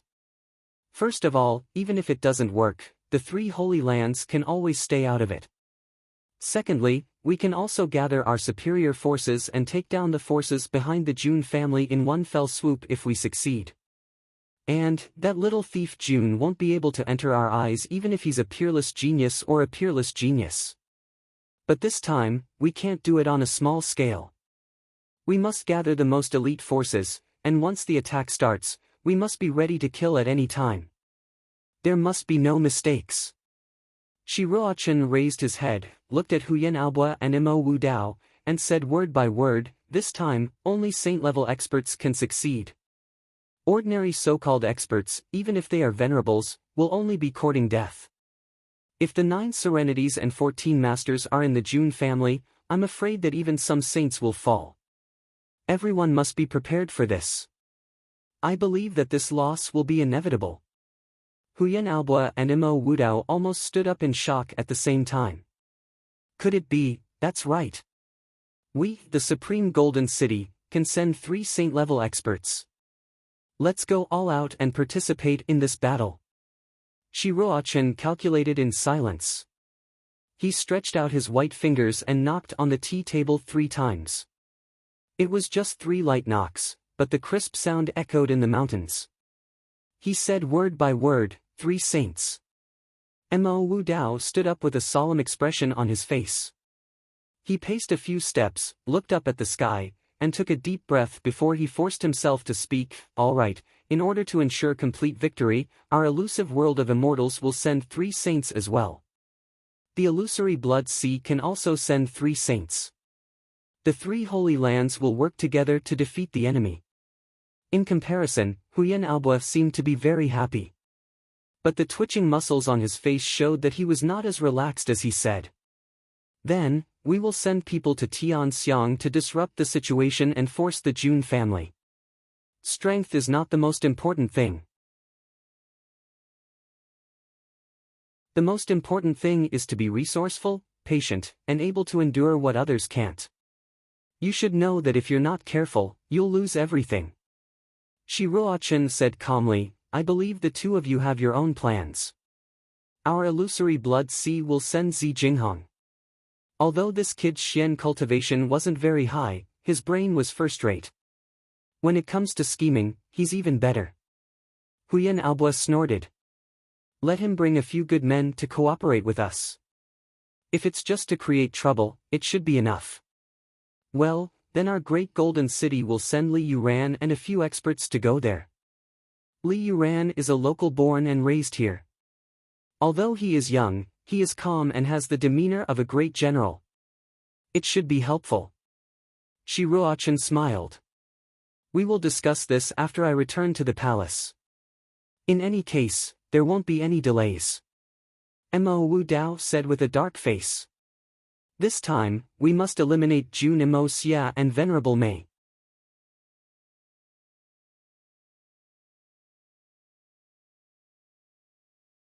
Chapter 665. Mo Wu Dao said calmly, on the other hand, if we can gain something from this battle, it will be a great harvest. Just the Xian Dan of level 9 Xian beasts alone will not be a small number. And the Xian Dan of the Beast King. All of these will be able to bring the strength of our 3 holy lands to a higher level. Huyen Aobo rolled his eyes and said, if it doesn't work, we might as well do it ourselves. Do it ourselves? How dare you? Shi Ruochen looked at him disdainfully, you pretend to be a fool every day, don't tell me you've become one. Think about the consequences of this. That will only cause the entire Tian Fa forest to go crazy. As long as we don't do anything, we can suppress them to a certain extent. Do you understand, Aobo? Huyen Aobo said angrily, don't be so sarcastic. Be careful, or I won't be polite to you.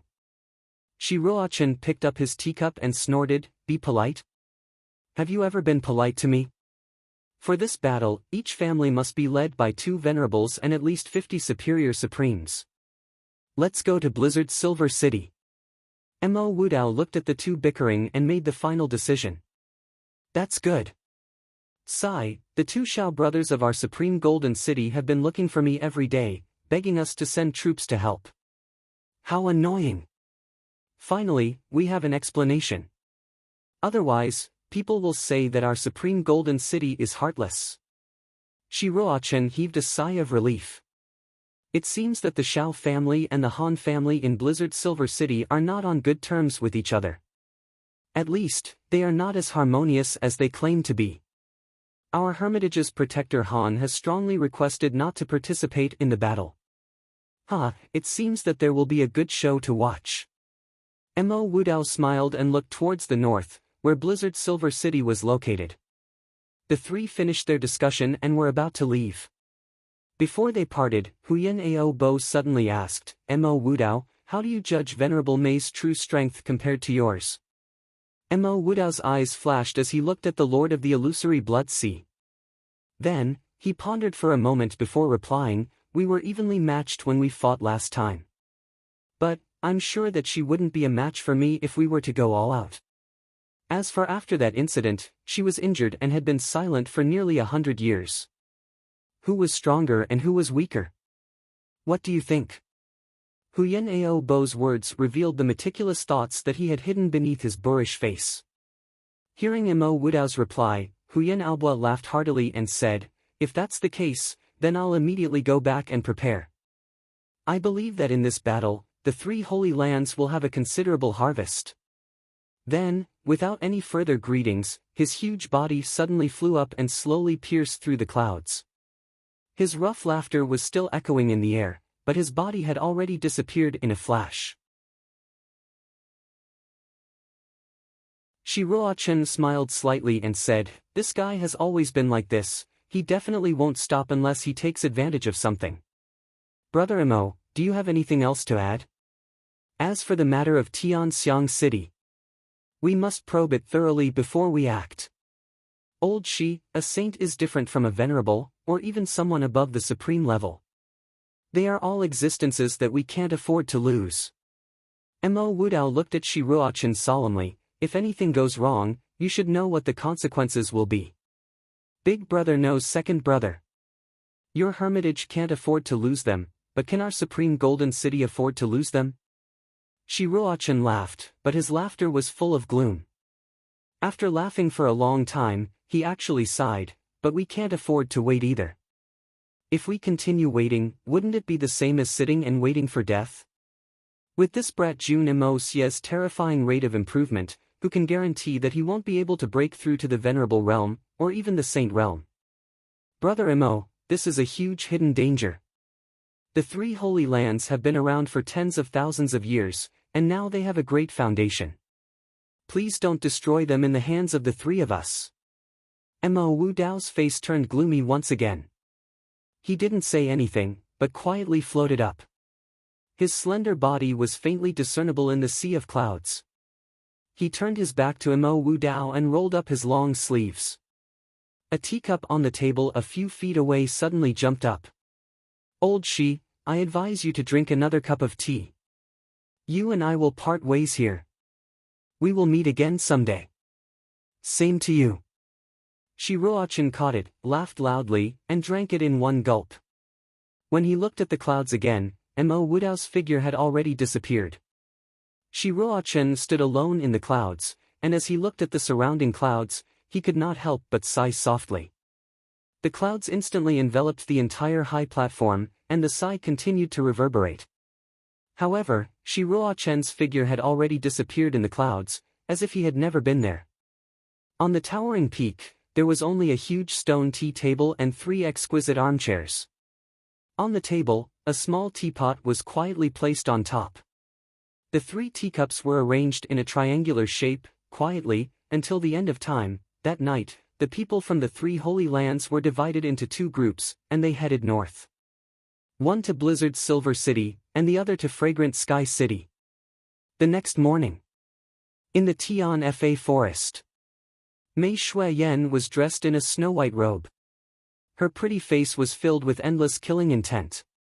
She looked at the black mass of flying Xian beasts in front of her and slowly walked in front of the formation.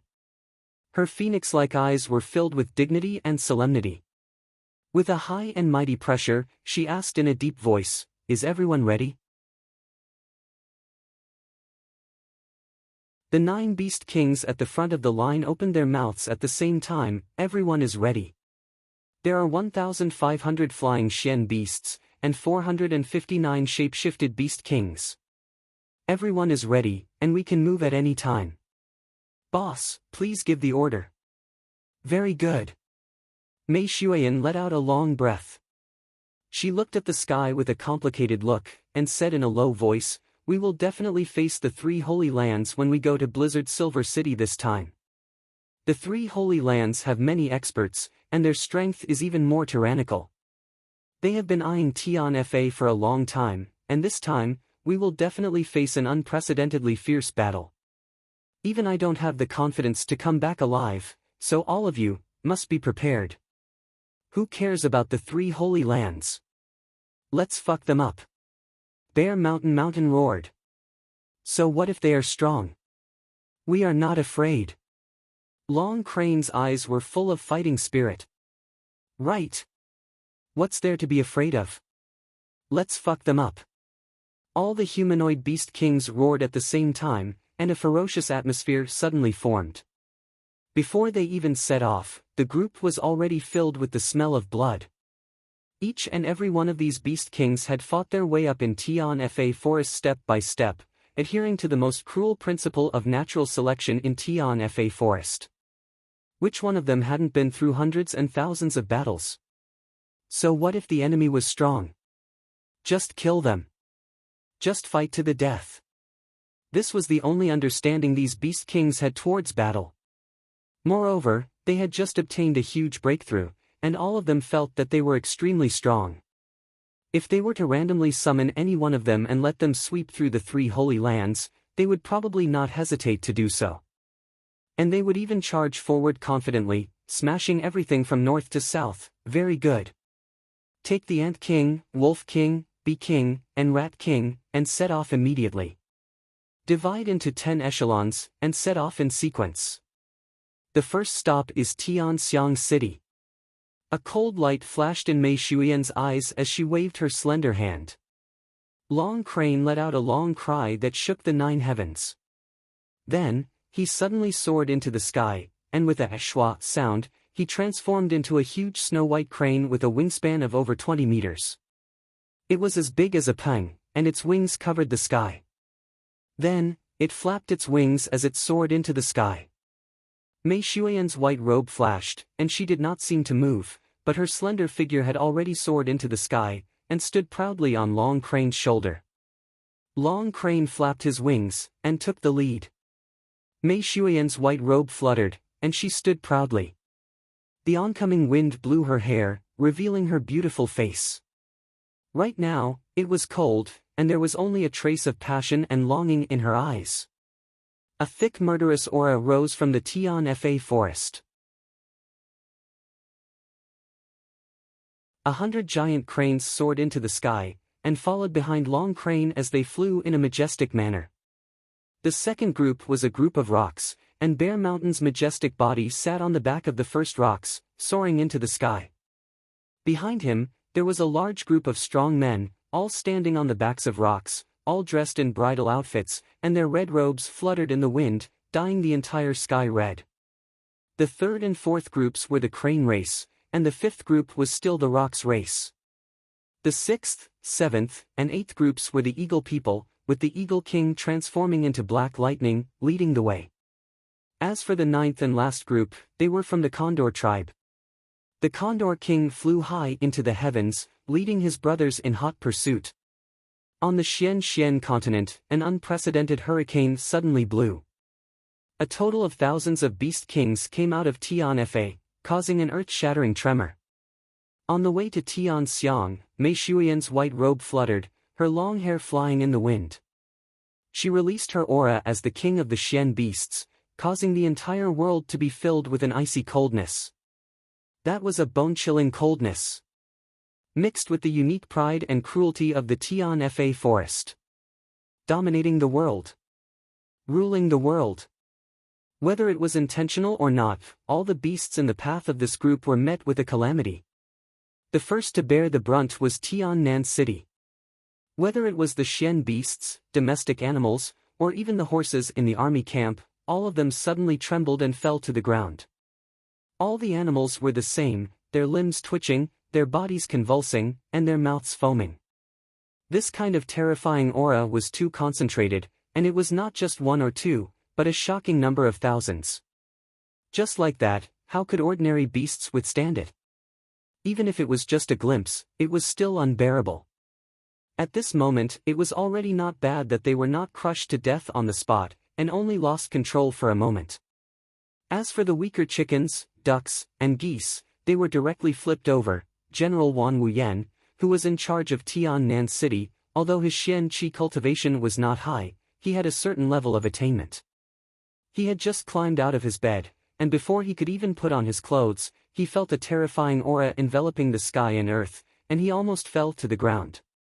At the same time, the people in the backyard were shouting and horses neighing, and the whole city was in chaos. I'm still working hard, my fingers are a little cramped and sore. This kind of feeling, I believe my brothers and sisters who have been typing for a long time can understand. From early morning until now, I have not rested. I don't know if I can make it to the 5th chapter, but I hope that my brothers and sisters can give me some strength. Monthly votes. Smash the 5th chapter.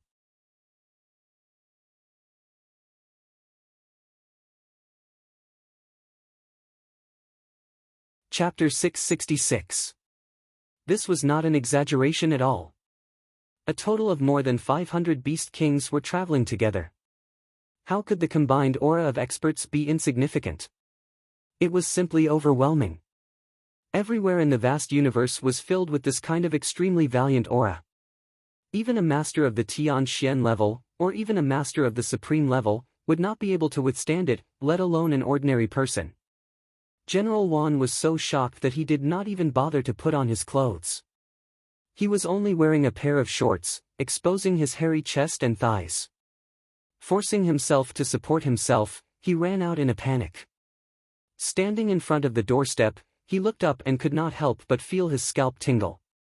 His whole body turned cold as he blurted out, "Oh my God! Oh my dear mother!"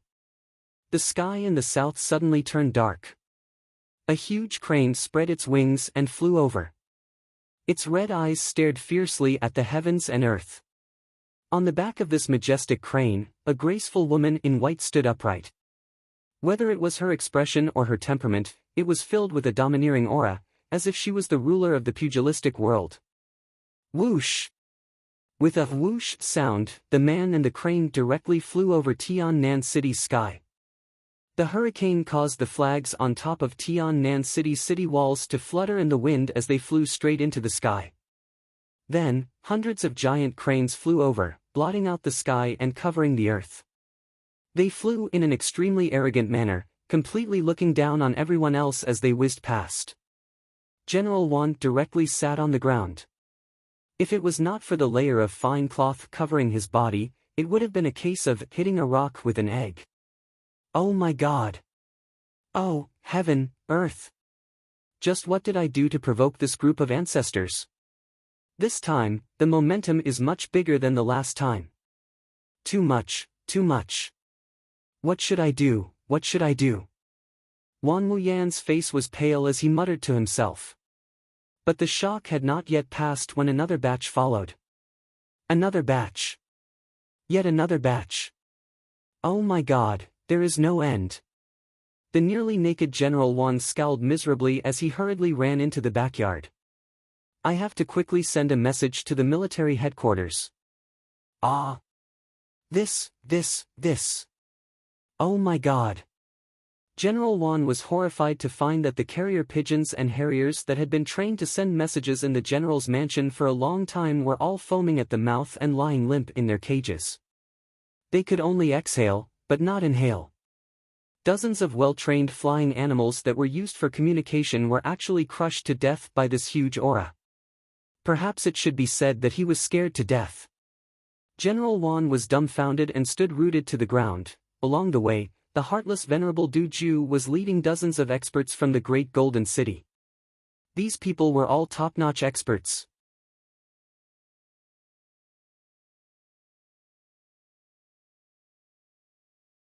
Oh my God!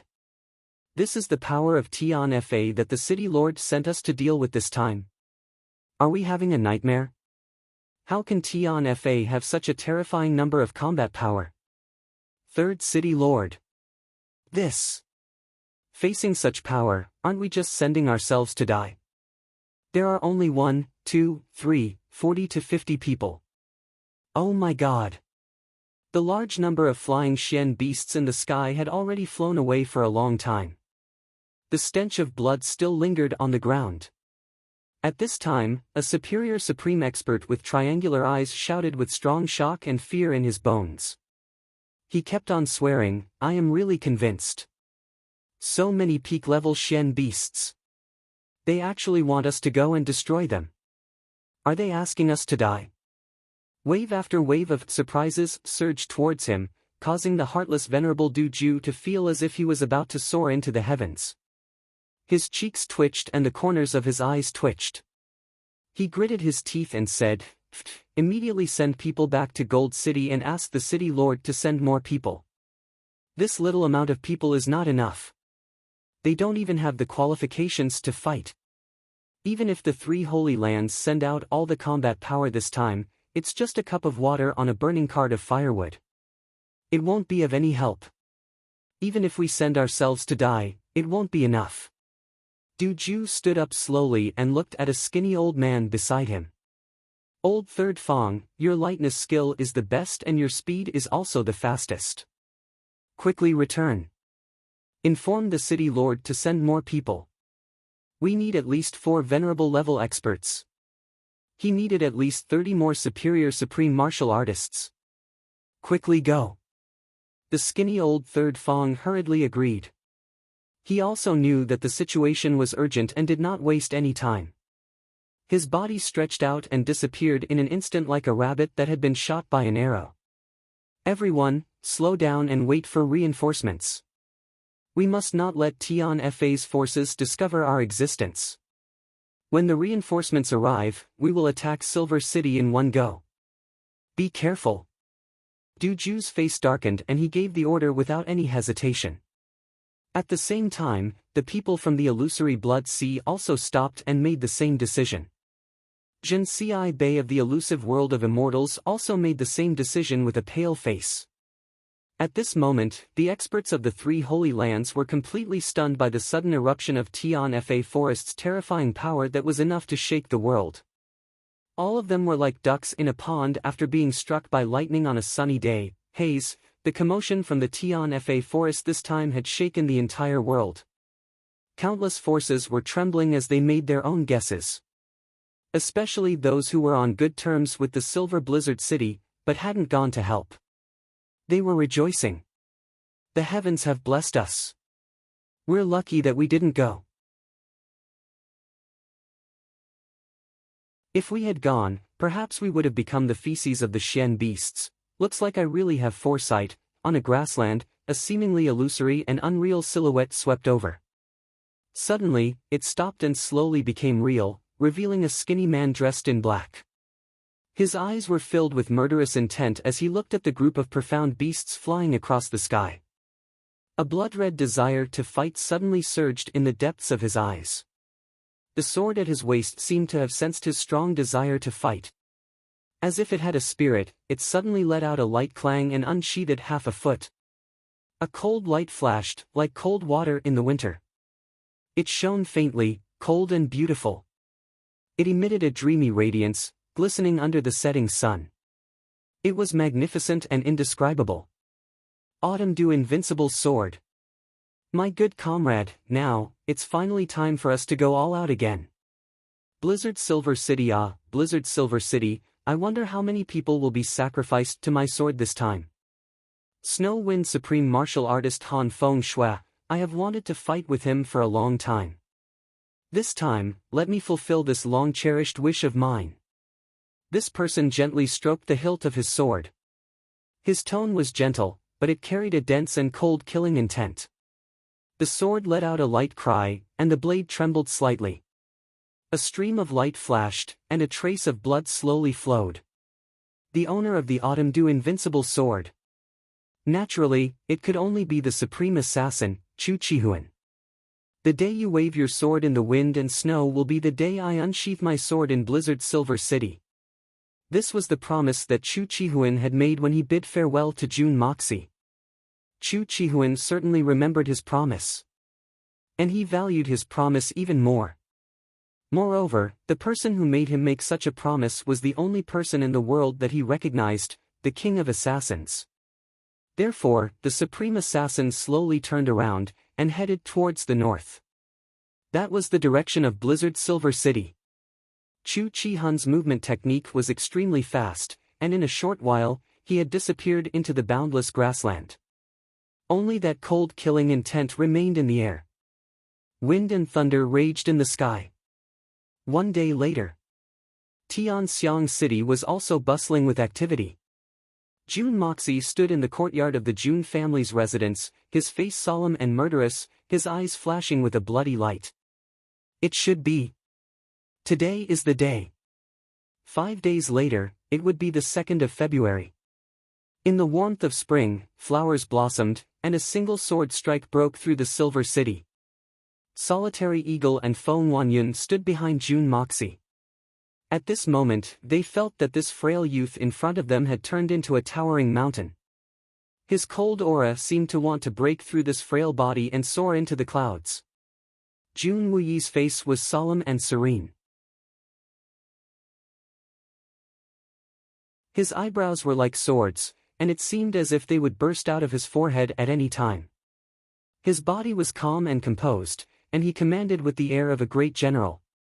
It was the blood-cloaked general who had led millions of troops across millions of miles of the continent, the one who swore never to return. But this time, he was not leading a human army, nor was it a secular charge, it was a higher-level battle. A decisive battle in Blizzard Silver City, a decisive battle at the peak of Blizzard Silver City. Jun Mo Xia was smart and resourceful, but he was also aware of his own limitations. He knew that he wasn't a commander who could lead an army into battle. But Jun Wui was. And he deserved it. Today is 5 chapters, asking for monthly votes. 5 chapters, 15,000 words, with the minimum of 2 chapters, 6,000 words, it could be said to be a super burst. Brothers, sisters, will the evil monarch's monthly votes be able to burst as well? After every burst, there would always be some trolls in the comments section. Let me say here, if you don't like this book, there is a red X on the top right of the web page. As long as you know how to surf the internet, you will know what it means. I won't explain it here. Everyone, please conduct yourself with dignity. I have never opposed to reading pirated copies. Everyone has their own difficulties, I understand that. Because I also read pirated copies in the past, I know that feeling. So I won't force it. But after reading pirated copies, you still come to the comments section of the original book to scold people. I can't imagine how bad your quality is. You steal the fruits of others' labor with a clear conscience and still scold people. This behavior makes me speechless. Those who are familiar with me know that I am an author who must read book reviews every day. I used to leave a lot of comments when I read books. I also know the feeling of not being taken seriously or ignored. So, I always think that the comments in my comments section are the painstaking efforts of my brothers and sisters, and they hope that I can see them. I can accept them, so I can't ignore them. I can't ignore them either. I have said more than once that I am an author and also a reader. I understand everyone, and I understand everyone. Some of you must have noticed that some plots are quietly carried out according to some suggestions in the comments section. I did not ignore the wishes of my brothers and sisters. I respect you and value you. And I have already recognized you. Thank you for your suggestions for this book. When your suggestions are adopted by the books you like, that feeling is happy, it is happy. And it is a sense of accomplishment. So, I hope I can make you happier. So, every day, I bear the abuse in the comments section, looking for your comments. Looking for the wishes of my brothers and sisters. This is my persistence, and also my pride. Maybe some people will say that I am stupid. But I have never regretted it. Thank you, everyone, I am still me. I will still be like this.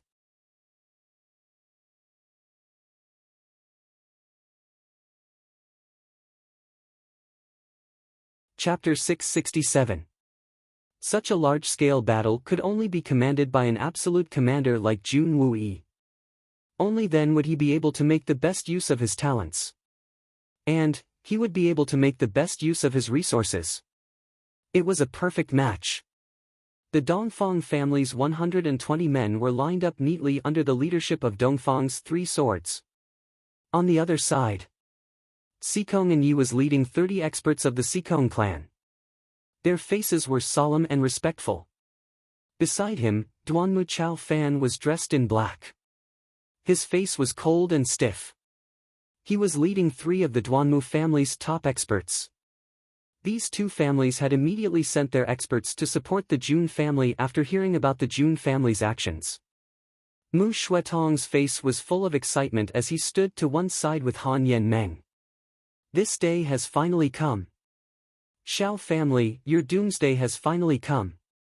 This was the Jun family's current lineup. Dongfang Wen Xian walked out slowly with a mournful look on her face. Guan Qinghan, dressed in white and holding a long sword, quietly supported her from the side. This was a journey for revenge. Dongfang Wen Xian had to be present.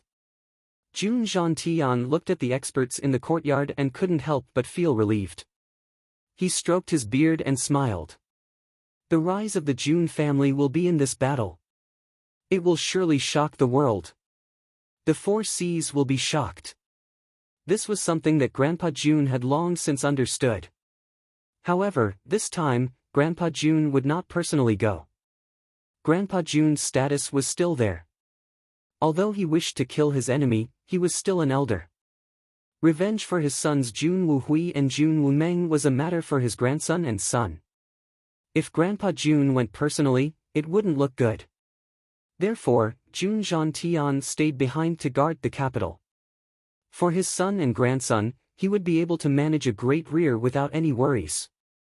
Together with him were the Heaven Destroyer and Spirit Devourer troops, as well as Bailey Luo Yun and Ling Ao's assassination team. In the current Tianxiang city, these forces were enough to intimidate everyone.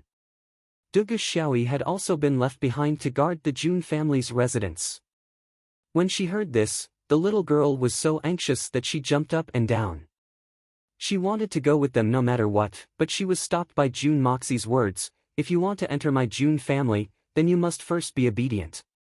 What was the point of marrying a disobedient wife? Are you going to stay behind or must you follow? The choice is yours. The little girl naturally knew how to choose. She agreed with an aggrieved expression, but her heart was filled with endless joy. Waha! I'm about to enter the door. It wasn't that Jun Moxie didn't want her to go, but this mission wouldn't be as easy as she had imagined. He was afraid that his life would be in danger at every moment. Du Xiaoyi followed closely behind. In the midst of a battle of millions of experts, her meager cultivation base was simply not enough. Even the slightest aftershock would be enough to send her to her death. Letting Dongfang Wen Xian and Guan Qinghan follow was already the biggest concession that Jun Moxie had made. If it weren't for the fact that Dongfang Wen Xian needed someone to take care of her, he wouldn't even have agreed to let Guan Qinghan go. Not only did Mei Shuyan have to participate in the battle, but she also had to take care of the overall situation. No matter what, she couldn't be the first choice to take care of others. The sun gradually moved to the west, and it was already afternoon.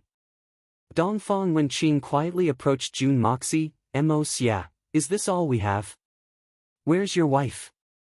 Isn't she going to participate in such an important mission?" Uncle Dongfang was a little worried. Based on their current strength, it could be said that they were strong enough. But when it came to fighting against Blizzard's Silver City, he didn't dare to say that he had the confidence to do so. After all, the other party was a super aristocratic family, not an ordinary family. So he naturally thought of Mei Shuyan, who had accompanied Jun Moxie to the Dongfang family last time. She was a real expert, a top expert. Why didn't he see her this time? Soon, she'll be back soon. Jun Moxie smiled faintly. "Uncle, this time I'll let you see what the real all-Shen beasts come out from Tian Fa means. The oath of the Dongfang family will become history after this mission." The real all-Shen beasts come out from Tian Fa? What does that mean? Dongfang Wenqing was a little puzzled. Was there a difference between the real and the fake? At this moment, everyone suddenly felt their eyes darken. The warm sun that was originally shining in the sky suddenly disappeared. From the southwest, a large patch of dark clouds suddenly rose, covering the sky and covering the sun. It actually blocked out all the sunlight. The originally warm weather of Tianxiang City, which was immersed in the rare warm weather of a harsh winter, was suddenly blown by a gale, and sand and stones were flying. What's wrong? What's going on?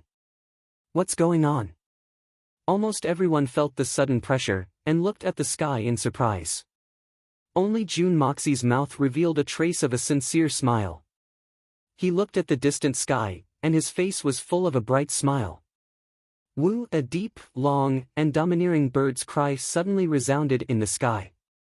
Roar! It sounded like millions of people were roaring at the same time, and it sounded like 10 years of thunder had gathered at the same time on the same day.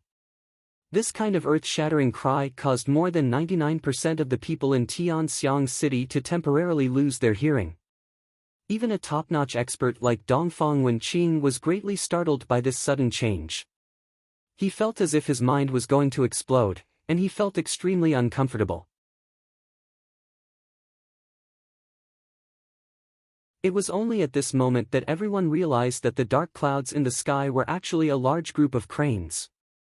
The ferocious aura and the huge size of the cranes were all reminding everyone that these cranes were all peak level 9 Shen beasts. Dongfang Wenqing and the rest looked at the sky with their mouths agape, and their brains short-circuited. It was not only her, everyone else had the same expression. In addition to the solitary falcon, even Grandpa Jun's face was filled with astonishment. On the head of the snow-white crane, there was a figure standing proudly against the wind. She was dressed in snow-white clothes, and her face was extremely charming. Her figure was graceful, and her black hair danced in the wind. Her figure was graceful, and her lips were full of smiles. Her eyes were like limpid autumn waters as she looked at June Moxie. Who else could it be but Mei Shuyan? Before this, none of them knew of Mei Shuyan's true identity. Now that they saw her appear in such a shocking manner, they could not help but be shocked. The dark clouds in the sky became thicker and thicker. It was the 1,500 flying Xian beasts circling above the Jun family's residence. The sandstorm they brought with them suddenly blew over. In an instant, every household in Tianxiang City was covered in dust. Dugu Xiaoyi and Han Yan Meng looked at Mei Shuyan in the sky. The two little Lola's eyes were filled with endless envy and amazement. Sister Shui Yan is really too handsome, too beautiful. When can I be like her? With a whoosh, Mei Shuyan jumped down from the sky like a fairy. Long Crane also did a somersault in the air and turned into his human form, jumping down as well. Jun Imo Xia laughed heartily. He took 2 steps forward, opened his arms, and was about to embrace a soft and fragrant body. But Mei Shuyan's skin was already very thin. Furthermore, with so many subordinates watching, how could she let him hug her? If she was really hugged by him, where would the face of Tian Fa's boss go? However, the young Master Jun didn't manage to catch anything in his arms. Instead, it landed right beside the young Master Jun. She first greeted Grandpa Jun, then walked to Dongfang Wenxin. Before she spoke, her face was already red. Mother, I'm back. It's good that you're back, it's good that you're back, haha. Dongfang Wenxin looked at her daughter-in-law with a smile. She held her daughter-in-law's hand as if she couldn't bear to let go. The shock in her heart had long been replaced by the joy of Mei Shuyan's return. Good heavens, the Xian beasts are really coming out of Tian Fa. Dongfang Wenqing's mouth was wide open as he looked at the huge army of Xian beasts in front of him. He pulled on his nephew's sleeves and said, "Good nephew, what is the identity of this woman of yours? Why is there such a big show? Do you think you can subdue such a woman?" At this moment, Uncle Dongfang was really shocked. How powerful must she be to be able to control more than 10 million Xian beasts at the peak of level 9? At this moment, Uncle Dongfang's brain had completely short-circuited. Dongfang Wenjian and Dongfang Wendao also came over, insisting on listening to their nephew's explanation. This was too shocking. I've already explained it so clearly. Don't you understand? Jun Moxie sighed helplessly. Can't you see that she is Venerable Mei? After that, Jun Dashao walked towards Mei Shuyan with a face full of joy. Only his 3 uncles behind him were left with a face full of shock. Venerable Mei. Oh my God. Our niece-in-law is Venerable Mei, it's actually her. Dongfang Wenqing's mouth was wide open, like a hippopotamus dying of thirst. She turned her head with difficulty and looked at her 2 younger brothers. I didn't hear wrongly, did I? Dongfang Wenjian and Dongfang Wendao swallowed their saliva with difficulty. Their eyes were still staring blankly, unable to say a word. On the other side, Mei Shuyan finally finished her greetings. She turned around and shouted, "Everyone, come down." Instantly, the sky above was filled with noises of agreement. Countless burly men in bride's clothes jumped down. For a moment, the sky was dyed red with blood. At this moment, Jun Moxie rushed up like an arrow. While Mei Shuyan was commanding the Xian beasts, he launched a surprise attack and hugged her. He only felt a soft body in his arms, exuding a rich fragrance. He couldn't help but be intoxicated, and his whole body was intoxicated. Mei Shuyan was about to struggle, but she felt a warm itch on her ear. A big mouth was sucking on her jade-like earlobe. A warm voice was transmitted from her ear into her heart, "You're finally back. I've missed you so much these days." Mei Shuyan's body instantly turned soft. She suddenly felt her whole body go limp. She lost all strength to struggle. She could only let him hug her in his arms. Her face was red as if it was dyed with rouge. She looked even more beautiful than before. The sound of someone choking on their food rang out in the air. The red-robed men were all dumbfounded as they looked at their boss in June Imosie's arms. Their eyes were blank, and they fell to the ground like dumplings. Other than Big Bear and a few other beast kings, all of them were in a sorry state, baring their fangs in pain. This situation was too impactful.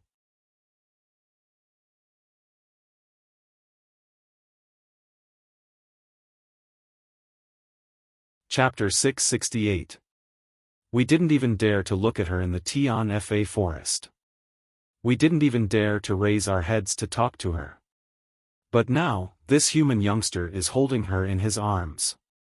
Moreover, he has a blissful and adorable look on his face.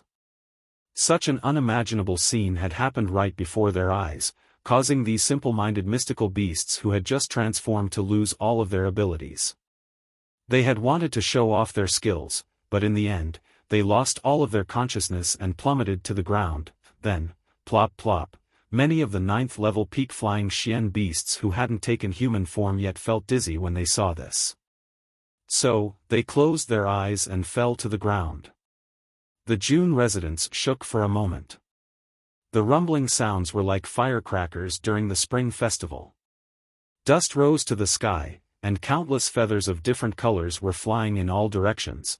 Those that were lucky enough to not fall were also swaying in the air, struggling to stay in the air. Their 2 wings were fiercely flapping, but there was no pattern to it at all. Naturally, because of this, there were gusts of hurricanes, and the hurricanes were coming from all directions. It was a marvelous sight. After a long time, everyone finally woke up from the shock.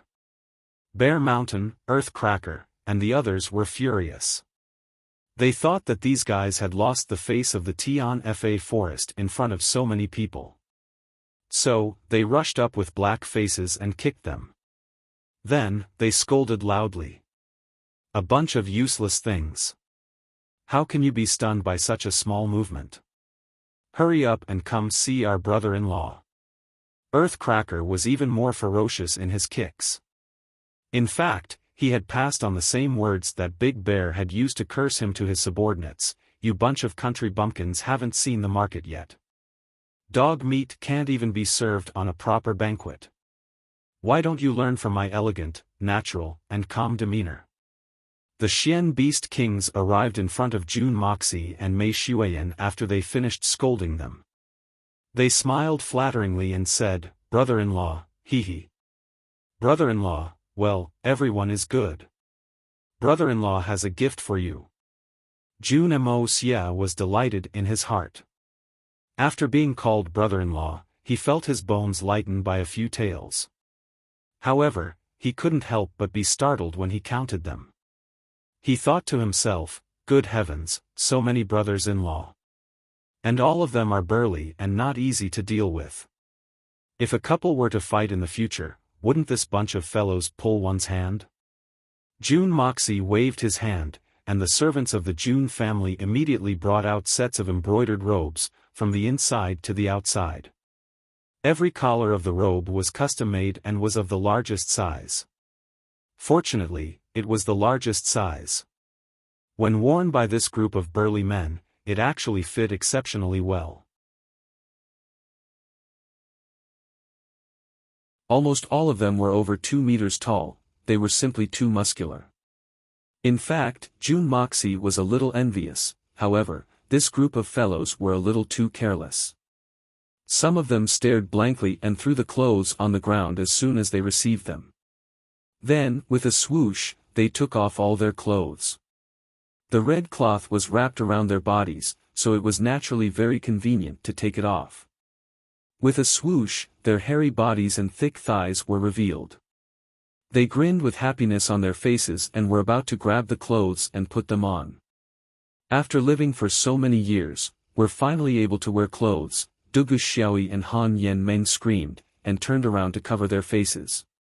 Mei Xuyan's face immediately darkened, and she looked at Long Crane with an unfriendly expression. Bastard! Who told you to take off your clothes? Long Crane was flustered and exasperated. He raised his long legs and kicked the buttocks of those people. How immoral. You're a disgrace to Tion Fa. Those who were kicked covered their buttocks and gritted their teeth, but they didn't dare to cry out in pain. They blinked innocently, and their faces were full of innocence and confusion. How were they supposed to wear clothes if they didn't take off their clothes? Long Crane's kicks were merciless, and the pain penetrated deep into their bones. Jun Mo Xia held back his laughter. Then, he grabbed a bald man, and taught him how to put on clothes. His attitude was very amiable. Yes, lift your feet, stretch them out one by one, put them on, stretch your legs, yes, lift them up, don't use too much force, don't tear them, next, tie them up, then this is the underpants, remember, tie them tight, this is the trousers, lift your feet, stretch your legs, yes, no, you have to first stretch out one arm for the jacket, Don't stretch out the right arm first stretch out the left arm, yes, how clever. As for the outer robe, do the same, right, tie the belt. Jun Moxie took a few steps back and looked at this Xian beast that he had personally dressed up. He gave a thumbs up and said, really burly. This guy smiled embarrassedly, pulling here and there with his thick fingers. He turned around and looked at the back of his buttocks, just like how he looked at his buttocks and tail before he transformed. Only then did he open his mouth, revealing a mouthful of sharp teeth, and smiled honestly, thank you, brother-in-law, hee, brother-in-law, you are a good person, I like you. Jun Moxie was overjoyed. Long Crane had already called down a group of flying Xian beasts and used his wings to form a large circle. A few hundred men took off their bridal clothes and changed into new clothes in this circle. Taking advantage of this time, Jun Moxie roughly explained the strategy and tactics that he had prepared earlier to Mei Shuiyan. Mei Shuiyan agreed without hesitation. Then she called Jun Wui and Jun Moxie over and faced the Xian beasts. This battle will be commanded by Jun Wui, Third Master Jun. His orders are my orders, whoever dares to disobey will be punished according to the family's rules. All of them kept quiet out of fear, not a single sound was heard. Then, Mei Shuiyan frowned slightly and said to Jun Moxie, on the way here, I seem to have seen people from the 3 Holy Lands moving out in large numbers. They were afraid of delaying the journey, so they did not pay attention to them. This time, we are going out on a large scale. Although the momentum is great, but we are also empty inside, if by any chance. Jun Moxie frowned and thought for a long time, then said, in your opinion, would the 3 Holy Lands dare to directly destroy the Jun family while we are not in Tianxiang? Do they have the guts to face the endless revenge from our team and my mysterious master who hides in the dark and kills us? Mei Shuiyan laughed, absolutely not. The 3 Holy Lands are riding a tiger, it is difficult to get off. If they do not get rid of your master first, they will not dare to touch the Jun family. After all, if such an expert hides in the dark and causes destruction, even a venerable expert would not be able to escape the fate of death. This is a level that can easily shake the foundation of the 3 Holy Lands. They are all astute, each one of them wants to use the smallest price to obtain the greatest benefit. How could they do such a risky thing? Jun Moxie smiled and said, that's right. Saying that, he turned around and spoke to Grandpa Jun for a while. Grandpa Jun nodded repeatedly, understanding tacitly, and beaming with joy. After everything was said and done, the Jun family's temple seemed to be too small to accommodate so many great Buddhas. Under Jun Moxie's command, everyone boarded the back of the flying Xian beasts, and immediately got ready to set off. Jun Moxie wanted to join the group of beauties, but Mei Shuiyan kicked him out. Then, she considerately helped Dongfang Wen Xian and Guan Qinghan to get on the back of the 3rd crane. Long Crane's huge red eyes blinked, and he wanted to cry but had no tears. Everyone else is carrying 1 person, but I have 3, Bear Mountain was quite generous, and he beamed with joy as he said, brother-in-law, come to my side, we 2 brothers will sit together, it is convenient. The Xian beast crane under him couldn't help but roll its eyes. Fourth brother bear, is it not enough for you to be my brother? Don't make trouble, you're already much heavier than the 3 people on third brother's back combined. It's already very strenuous for me to carry you. If there's really another one, little brother will be in an air crash at any time. Help! June Moxie heard Bear King's call, and just as he was about to go over, a large eagle suddenly appeared in front of him. It was Eagle King, and he called out flatteringly, "Brother-in-law, please come on me." June Moxie couldn't help but feel a chill. What kind of words are these? Come on me. Please come on me. My taste is not that strong, not to mention that you are a male. Even if you are a female, I am not that thirsty. Look at your black hair. June Dashao's mouth and eyes were crooked, as if he had been struck by lightning, and he thanked him with great entanglement, and then jumped on. In the end, I still have to go on, I can't not go on. The Eagle King has already invited me, and he is still eagerly looking at me. How can I not go on? I have to brace myself and go on. But this is not the same as that, not to mention, as soon as I got on, it was really comfortable, really worthy of being called Eagle King, really extraordinary. One word, cool. Immediately after, the group of people gathered at the June family's residence all got on the back of the Xian beasts, one after another. This time, there were quite a lot of flying-type Xian beasts that had come to Tianxiang, and even if these people were to ride one each, there would still be a lot of space left. The little princess of the Silver Blizzard City bid farewell to her close friend Dugu Xiaoyi, and excitedly climbed on the back of a large crane. Although Han Yan Meng was born in a super-aristocratic family and had seen many things, it was still the first time that she was flying in the sky like this. The little girl was extremely excited when she thought about the journey in the sky later on. She took out a colorful candy from her bosom and peeled it. Then, she brought it to the mouth of the big crane under her in a fawning manner. She wanted to improve their relationship, but the big crane glared at her with its bloodshot eyes. It was as if it was a fiend, and the little girl was so scared that she almost fell down. Dugu Xiaoyi looked at Han Yan Meng on the back of the crane with great admiration, and her small mouth flattened, looking like she was about to cry. I also want to sit on a large bird and fly in the sky, woo-woo. Then, the little girl rolled her eyes. Humph, Brother Mo Xia said, I am about to enter the door. I have to be more dignified, I have to have the bearing of a lady. Little girl Han is still too early. Even if she manages to sneak in the future, she will only be a concubine, not as old as me. Humph humph. With a long cry, Long Crane was the first to flap his wings and fly into the sky, the dust on the ground flying everywhere. Mei Xuan smiled lightly, and a thick protective shield automatically formed around her, blocking the incoming wind. With Venerable Mei personally protecting Dongfang Wen Xian and Guanqing Han, even if the wind was several times stronger, the two's hair would not flutter in the slightest. The group of people gradually rose into the sky. After hovering in the air for a moment, they reorganized their formation and rushed towards the north in a majestic manner. Straight to their destination, Blizzard's Silver City. Grandpa June was lost in thought as he stared at the clouds of dust that had yet to dissipate. After a long while, he let out a soft sigh and slowly walked into the ancestral hall. Looking at the memorial tablets of his 2 sons and 2 grandsons, he muttered, Wu Hui, Wu Meng, Mou, Mo Cho, may your souls not be far away. Your debt of blood has finally arrived. Today is the second half of the night. Rest, adjust, and continue tomorrow. Well, that was what I wanted to say, but I forgot about the last chapter.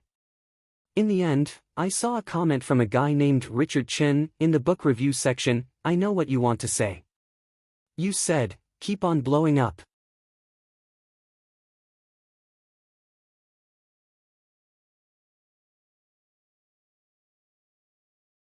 Chapter 669. Today's outbreak.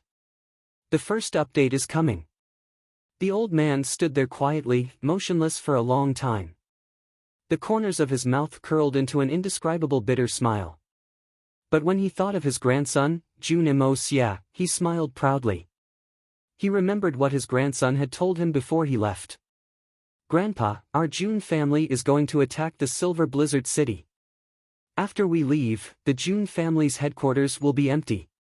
But the whole world knows that my master is in the June family. There are not many who would dare to act rashly, and the only ones who would dare to do anything are the forces of the three Holy Lands. You have to be mentally prepared for this. But Grandpa, you don't need to worry too much. I believe that even if the three Holy Lands really want to take action, they will inevitably have some misgivings. So, they will use all kinds of methods to test the June family's reaction. Grandpa, with your experience, it should not be a problem to deal with them. If they don't come, then it's fine. But if they come, you must show your strength. The stronger the better. You must not show weakness to the enemy. No matter what, before Shui Yan and I die, and most importantly, before my master shows up, even if all the people from the three Holy Lands gather in front of you, they will not dare to touch a single hair on your head. But if we show weakness, they will think that we have a guilty conscience, and will no longer have any misgivings. I think you should know this. Don't be afraid of being arrogant, don't be afraid of being domineering. Just deal with it as you see fit. I believe that you can do it. As long as you hold on until we come back, everything will be over. This was what June Moxie said to Grandpa June after a long time of thinking after hearing Mei Shuiyan's words. Similarly, the arrival of such a terrifying number of Xian beasts in Tianxiang City had caused the imperial family to feel inexplicably terrified. Although these Xian beasts only stayed for a short while after they arrived, the commotion caused by them did not dissipate for several months. Everyone clearly knew that the rumors of June Moxie and Tian Fa's number one king, Venerable Mei, falling in love with each other was not groundless.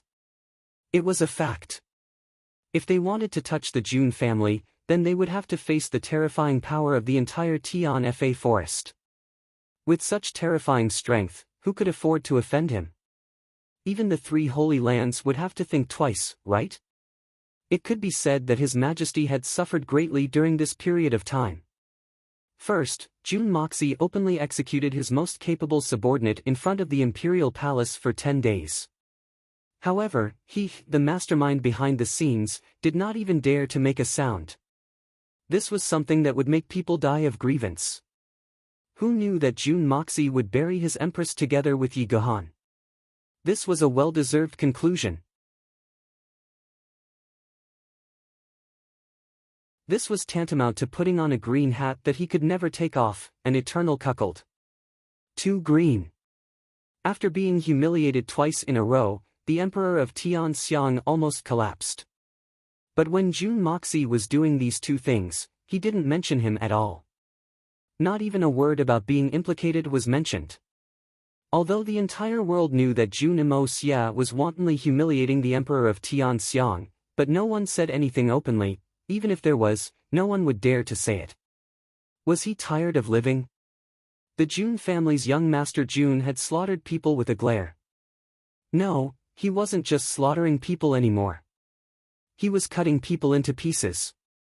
Every time he cut 100 people into pieces, who would complain about having a long life? This made the emperor feel like his heart was being fried, but he couldn't say it out loud. He couldn't possibly stand out and say, June Moxie is targeting me. Wouldn't that be putting a bucket of sh*t on his head? Humiliating himself? If he didn't say anything, although the entire world knew this was the case, it could be treated as a rumor. But once he said something, it would be the same as confirming it. There would be no room for negotiation.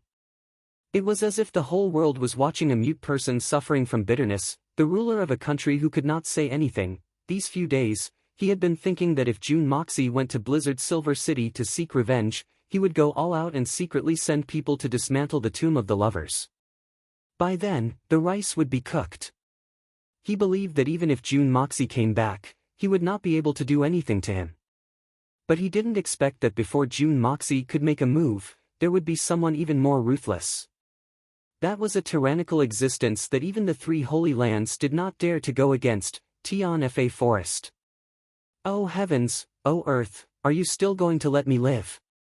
This discovery made His Majesty feel extremely aggrieved, and he cancelled this plan. If he only provoked Jun Dashao, as long as Grandpa Jun was around, he believed that the old man would not sit by and watch his grandson commit regicide.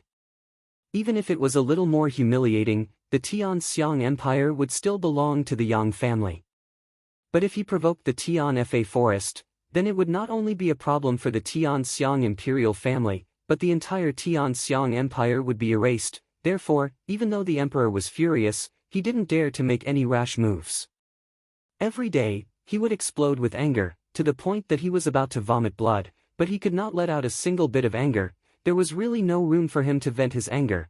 Just as the storm caused by the Xian beasts in Tianxiang City had yet to subside, 3 groups of people from 3 different directions quietly entered Tianxiang City one after another. One of the groups was led by a young man dressed in green robes. He was tall, elegant, and had an extraordinary aura. His face was like jade, and his lips were like vermilion. His movements were natural and unrestrained, but at this time, he was looking at the familiar scenery of Tianxiang City with a bitter smile on his face. I've returned to Tianxiang City again. It wasn't easy for me to leave this place, but I've only been separated for such a short period of time, and I've already been sent back. I still have to face the strongest opponent that I don't want to face the most, the enemy that I fear the most. Although, he's also the opponent that I desire the most. Jun Emos, yeah, if you're not in Tianxiang, even if I win, what meaning would there be? This person was Li Yuran. Jun Emos, yeah, climbed onto the Eagle King's back, and headed north at high speed. Jun Emos, yeah, finally realized how far Tianxiang was from the Silver Blizzard City. Even these flying Xian beasts would need at least 2 days to cover a distance of 10,000 li in a day at their full speed. If one were to include the time taken for everyone to eat and rest, then even with such a high speed, it would take at least 3 days. The distance of the Silver Blizzard City could be seen from this. Jun Moxie couldn't help but look at his third uncle enviously. What a blessing. Finding a wife so far away, even if the 2 of them fight to the point of divorce, the wife's family wouldn't know anything, and would still think that the 2 of them were making out, unlike me, who is surrounded by hundreds of younger brothers-in-law. After flying at high speed for an entire afternoon, everyone was already far away from Tianxiang City. At this moment, it was already dusk. They finally landed on a boundless prairie and temporarily settled down. The sky was blue and the wilderness was boundless. Although it was a harsh winter and they couldn't see the waves in the grass, they could still feel the unique vastness of the prairie from the bottom of their hearts. All they could see was the boundless horizon. This prairie seemed to be connected to the end of the world, and even to the stars.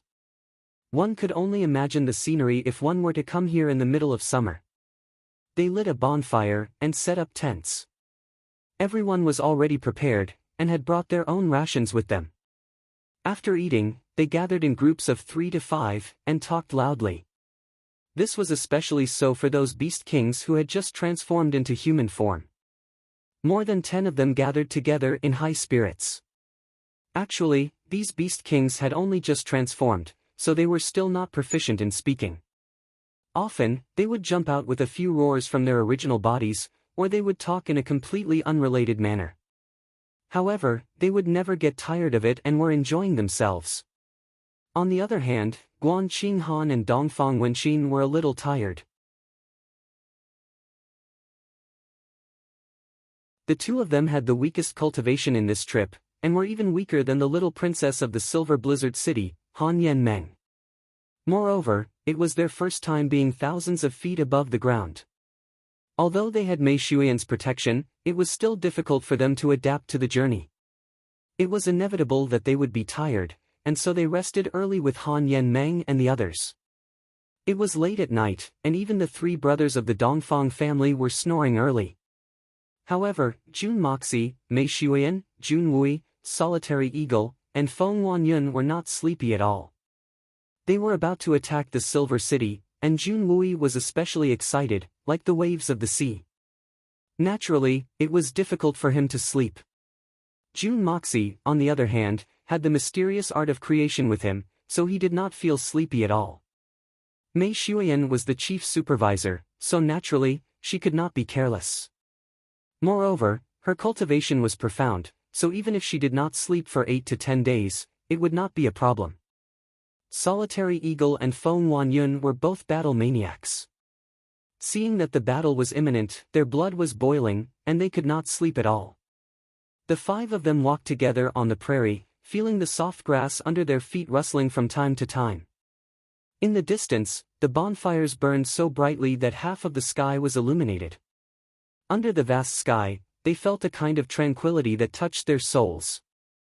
Mei Xuan was the first to break the silence. She looked at Jun Moxie with a smile and said softly, "Ever since the last time, I felt that you had a lot of questions to ask, but I did not let you ask them. Now, you can ask them." Solitary Eagle and the rest looked at Jun Moxie in surprise. Jun Moxie smiled and said bluntly, "You are right. In my heart, there are indeed a lot of questions that I want to ask you. I always wanted to ask, but I could not find a good opportunity. Now that you've let me ask, I do not know how to say it, it's okay. You can ask whatever you want. Everyone is here. I believe that they can answer your questions." Mei Xuan smiled sweetly and made fun of Jun Moxie. Everyone laughed. But they were interested in Jun Moxie's words. They found a place and sat in a circle. Jun Wui, who was the weakest among the five, had reached the 4th level of Shenxian. Naturally, he was not afraid of the cold. He sat on the ground. Jun Mo Xia smiled and stretched out his arms. Facing the grassland, he said, "Actually, I'm afraid that my questions are very simple to you. For example, Old Ing and Fierce Wind Sword God are here. So, I won't beat around the bush, and I'll speak directly. Last night, I worked until 4 in the morning. Got up at 10 in the morning, edited word by word, and uploaded it. Early today, right? Ha ha ha. Yes, it was very happy at 4 in the morning. When I was tired of writing, I looked at QQ and found that the naughty little boy was online. He was eating like a little mouse. I heard that he was having dinner. I teased the little boy for a while. He actually wanted to take a screenshot to threaten me. Then, I bullied him again. He happily went offline to sleep. No dreams.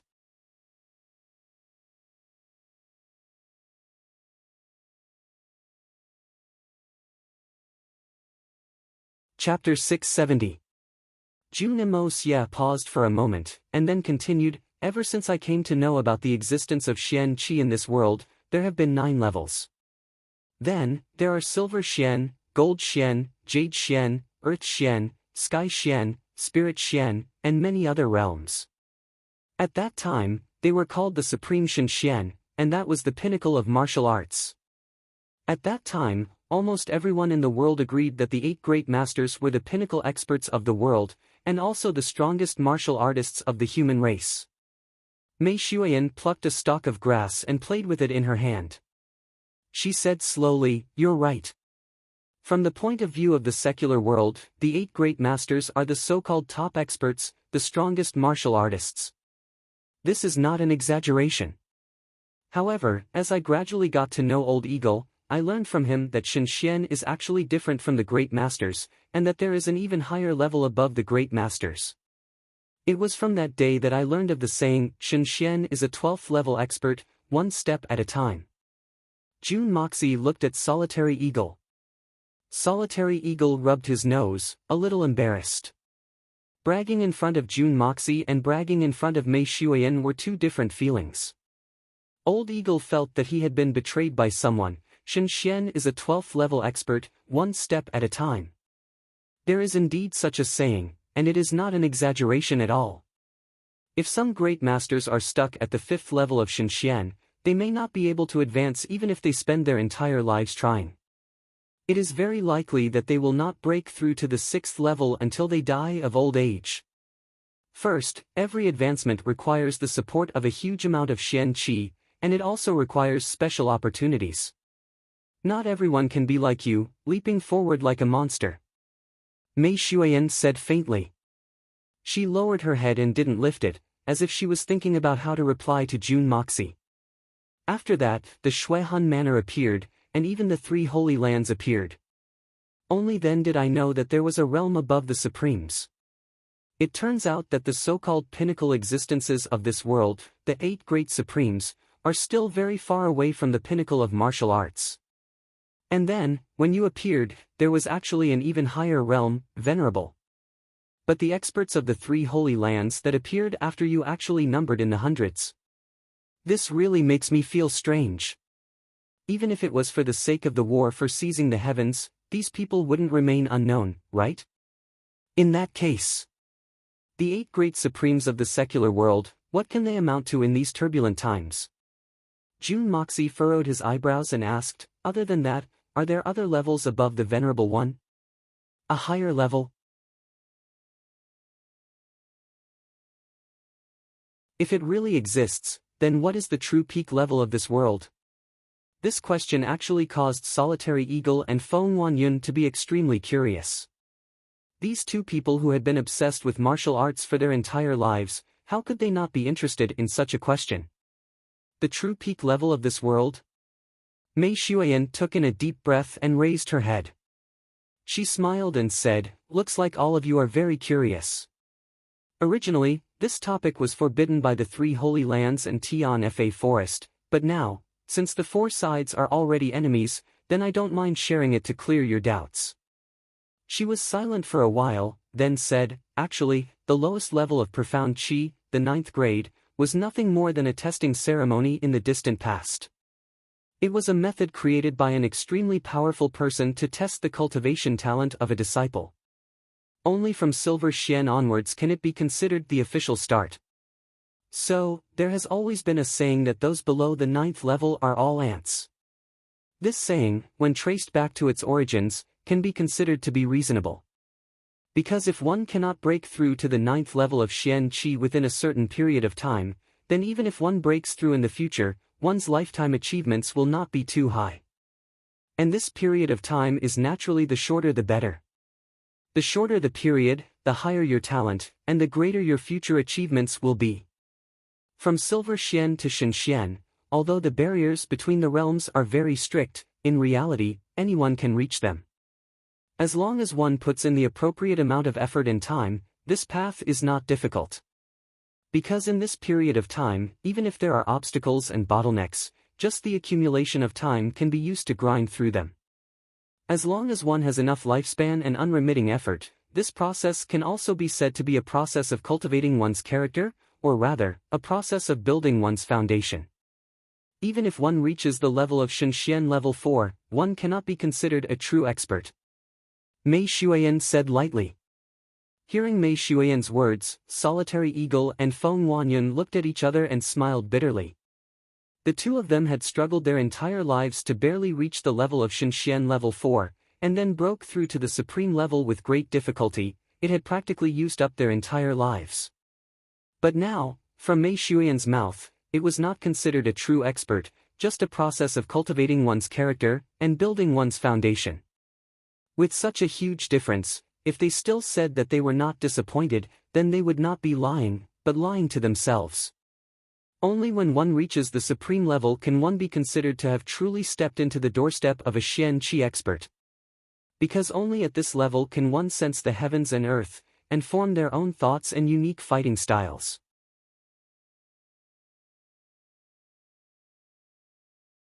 Solitary Eagle, Feng Wanyun, just like your fighting styles, one was born from an eagle, and the other was obsessed with the sword. But the real change should be after you broke through to the 5th level of Shenxian level, that feeling of being able to move with ease. Mei Shuiyan looked at Solitary Eagle and Feng Wanyun calmly. The two of them nodded their heads in agreement. These two were arrogant and unruly people, but in front of Mei Shuiyan, they were as obedient as primary school students. Because the other party truly possessed a height and experience that they could not hope to reach. So, only when one reaches the supreme level can he truly establish his own sect, and become a hero of an area. But, it is only limited to one area. Mei Shuiyan's lips curled into a mocking smile. Also, the so-called supreme is just a rumor spread by the later generations. The real name should be knowledge. A few years ago, it was said that only when one reaches this level can one be considered to know and touch a little bit of the supreme level. Stepping into the starting point of being a strong expert. Truly having a direction in one's heart, a starting point, that's all.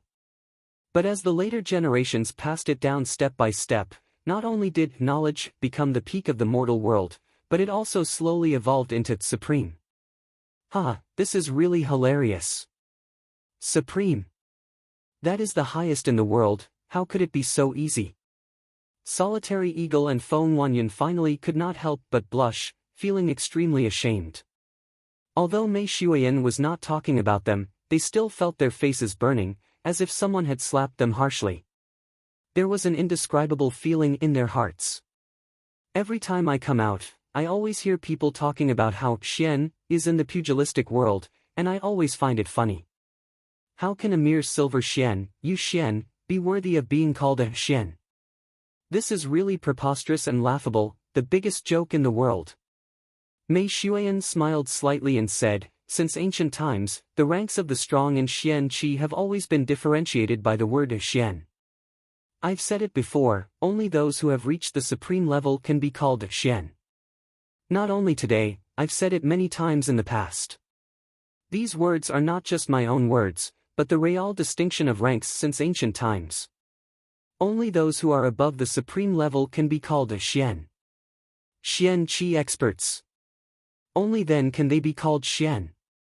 Mei Shuiyan smiled faintly and said, Shen Xian is at the 12th grade, starting from the 5th grade knowledge supremacy, and only then can one be called a Xian. The 8th grade is considered the first step. This place is basically the same, but there are some differences, so there is no clear division. Because the real ranks start from the 12th grade.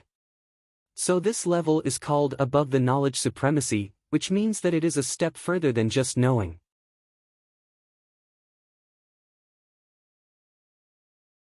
But only those who have broken through the 12th grade of Shenxian are called venerables.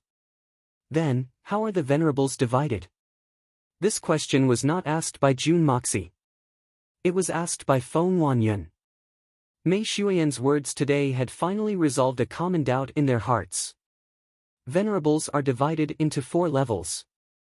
Every increase in the venerables level is accompanied by a cleansing of the meridians and marrow, and there are many inner demons in between. If one is not careful, they will face the tragic situation of turning into smoke, and not even their bones will be left. The degree of danger involved is hard to describe. Furthermore, every increase in level will cause a corresponding change in the heavens and earth. For example, the transition from the first to the second level is the tribulation of the inner demons. This is the simplest and easier to pass. As long as one can resist the biggest temptation in their heart, they can easily advance. Even if they fail, they will only suffer from qi deviation and lose all their xian cultivation, but their lives can still be saved. Solitary Eagle and Feng Wanyan sucked in a breath of cold air at the same time. The first transition of the venerables was actually the invasion of the inner demons that they feared the most. This was a huge matter that concerned their entire life's cultivation. Furthermore, Mei Shuiyan actually said that this was the simplest, easiest to pass. And the breakthrough from the 2nd to the 3rd level is the 7 emotions purgatory, the burning heart. At that time, the heart will be filled with the 7 emotions of joy, anger, sorrow, fear, love, evil, and desire. All kinds of illusions will come one after another, and it will be difficult to deal with. Furthermore, from the start of the tribulation, one will clearly feel a strange fire burning oneself. Although it seems illusory, it is hard to say that it is not there. This kind of fire can be said to exist, but it can also be said to not exist. But once it starts burning, it can burn one into ashes. It will continue until the 7 emotions are over. Mei Shuiyan looked at Jun Moxie with a complicated expression, wanting to say something but hesitating. Everyone felt their hearts beating rapidly, and they did not dare to breathe. Even Jun Dashao was no exception. In his shock, Jun Moxie inadvertently noticed the strange expression on Mei Shuiyan's face. He asked calmly, "What's wrong?" Mei Shuiyan smiled faintly, concealing the blush on her face. That year, when I was injured, it was during the transition from the second to the third level. At that time, my brother was surrounded by hermitage and died a violent death. At that time, I was at a critical juncture in my cultivation. I had passed 6 out of the 7 emotions, and the burning heart was successfully contained. However, I was still lacking 1 level, and I could not break through completely.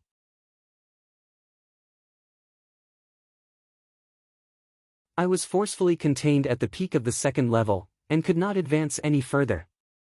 That level? June Moxie blurted out, and immediately realized. That's right.